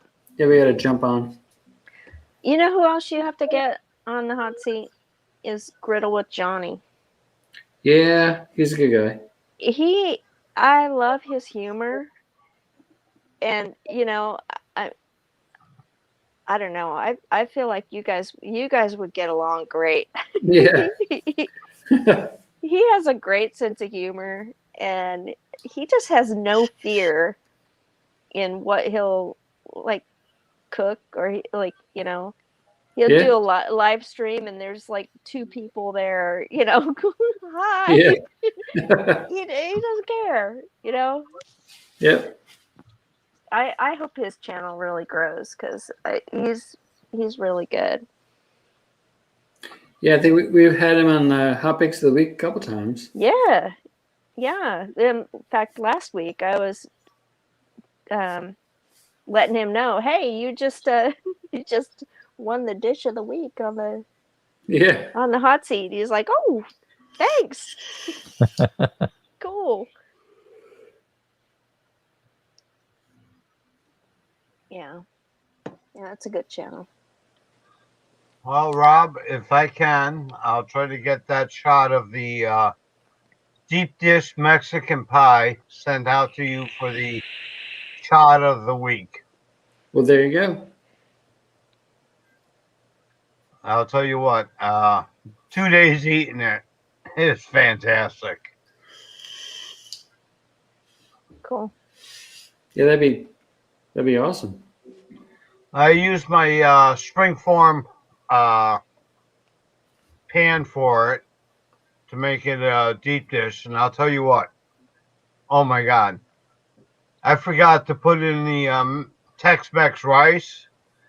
It was over full, and it was fantastic. Nice. It sounds good. I have to get Robin to upload the picture for me. Yeah. It's on I'm sure I got it on Facebook, so I gotta find it. Cool. All right, so I think we're gonna maybe hop off here. Well, I appreciate you letting me hop on late. Oh yeah, it was fun, Grumpus. Yeah. And Yeah. Bobby and Dave. Always good to chat with y'all. Yeah, it was good times, right? Oh yeah. And I didn't fall asleep. I know. Good for Yeah, you, right. Dave. Dave, you're still asleep. It's 2 a.m. Everyone stayed awake. Not enough rum yet. Yeah, I mean, if it was like another 5 minutes, I'd be asleep. So, well, yeah, thanks everybody for hopping in. We're gonna cut this short. All right. Yeah, Brian barbecue and stuff. You're waking up at this point, so Where is he at? He's 7 been a.m. awake. He's in the UK. Yeah. Oh, okay. Yeah, Madwood. Yes, I stayed awake tonight. Yeah, there you go. Yeah, Terry, you've seen me sleep a number of times, I'm sure. Yeah. Yep. But do I look as peaceful as Darnell when he sleeps? That's true. That man is a peaceful sleeper. That's true. All right, Bobby, Dave, Rob. All right. I'm gonna find the button here and get out.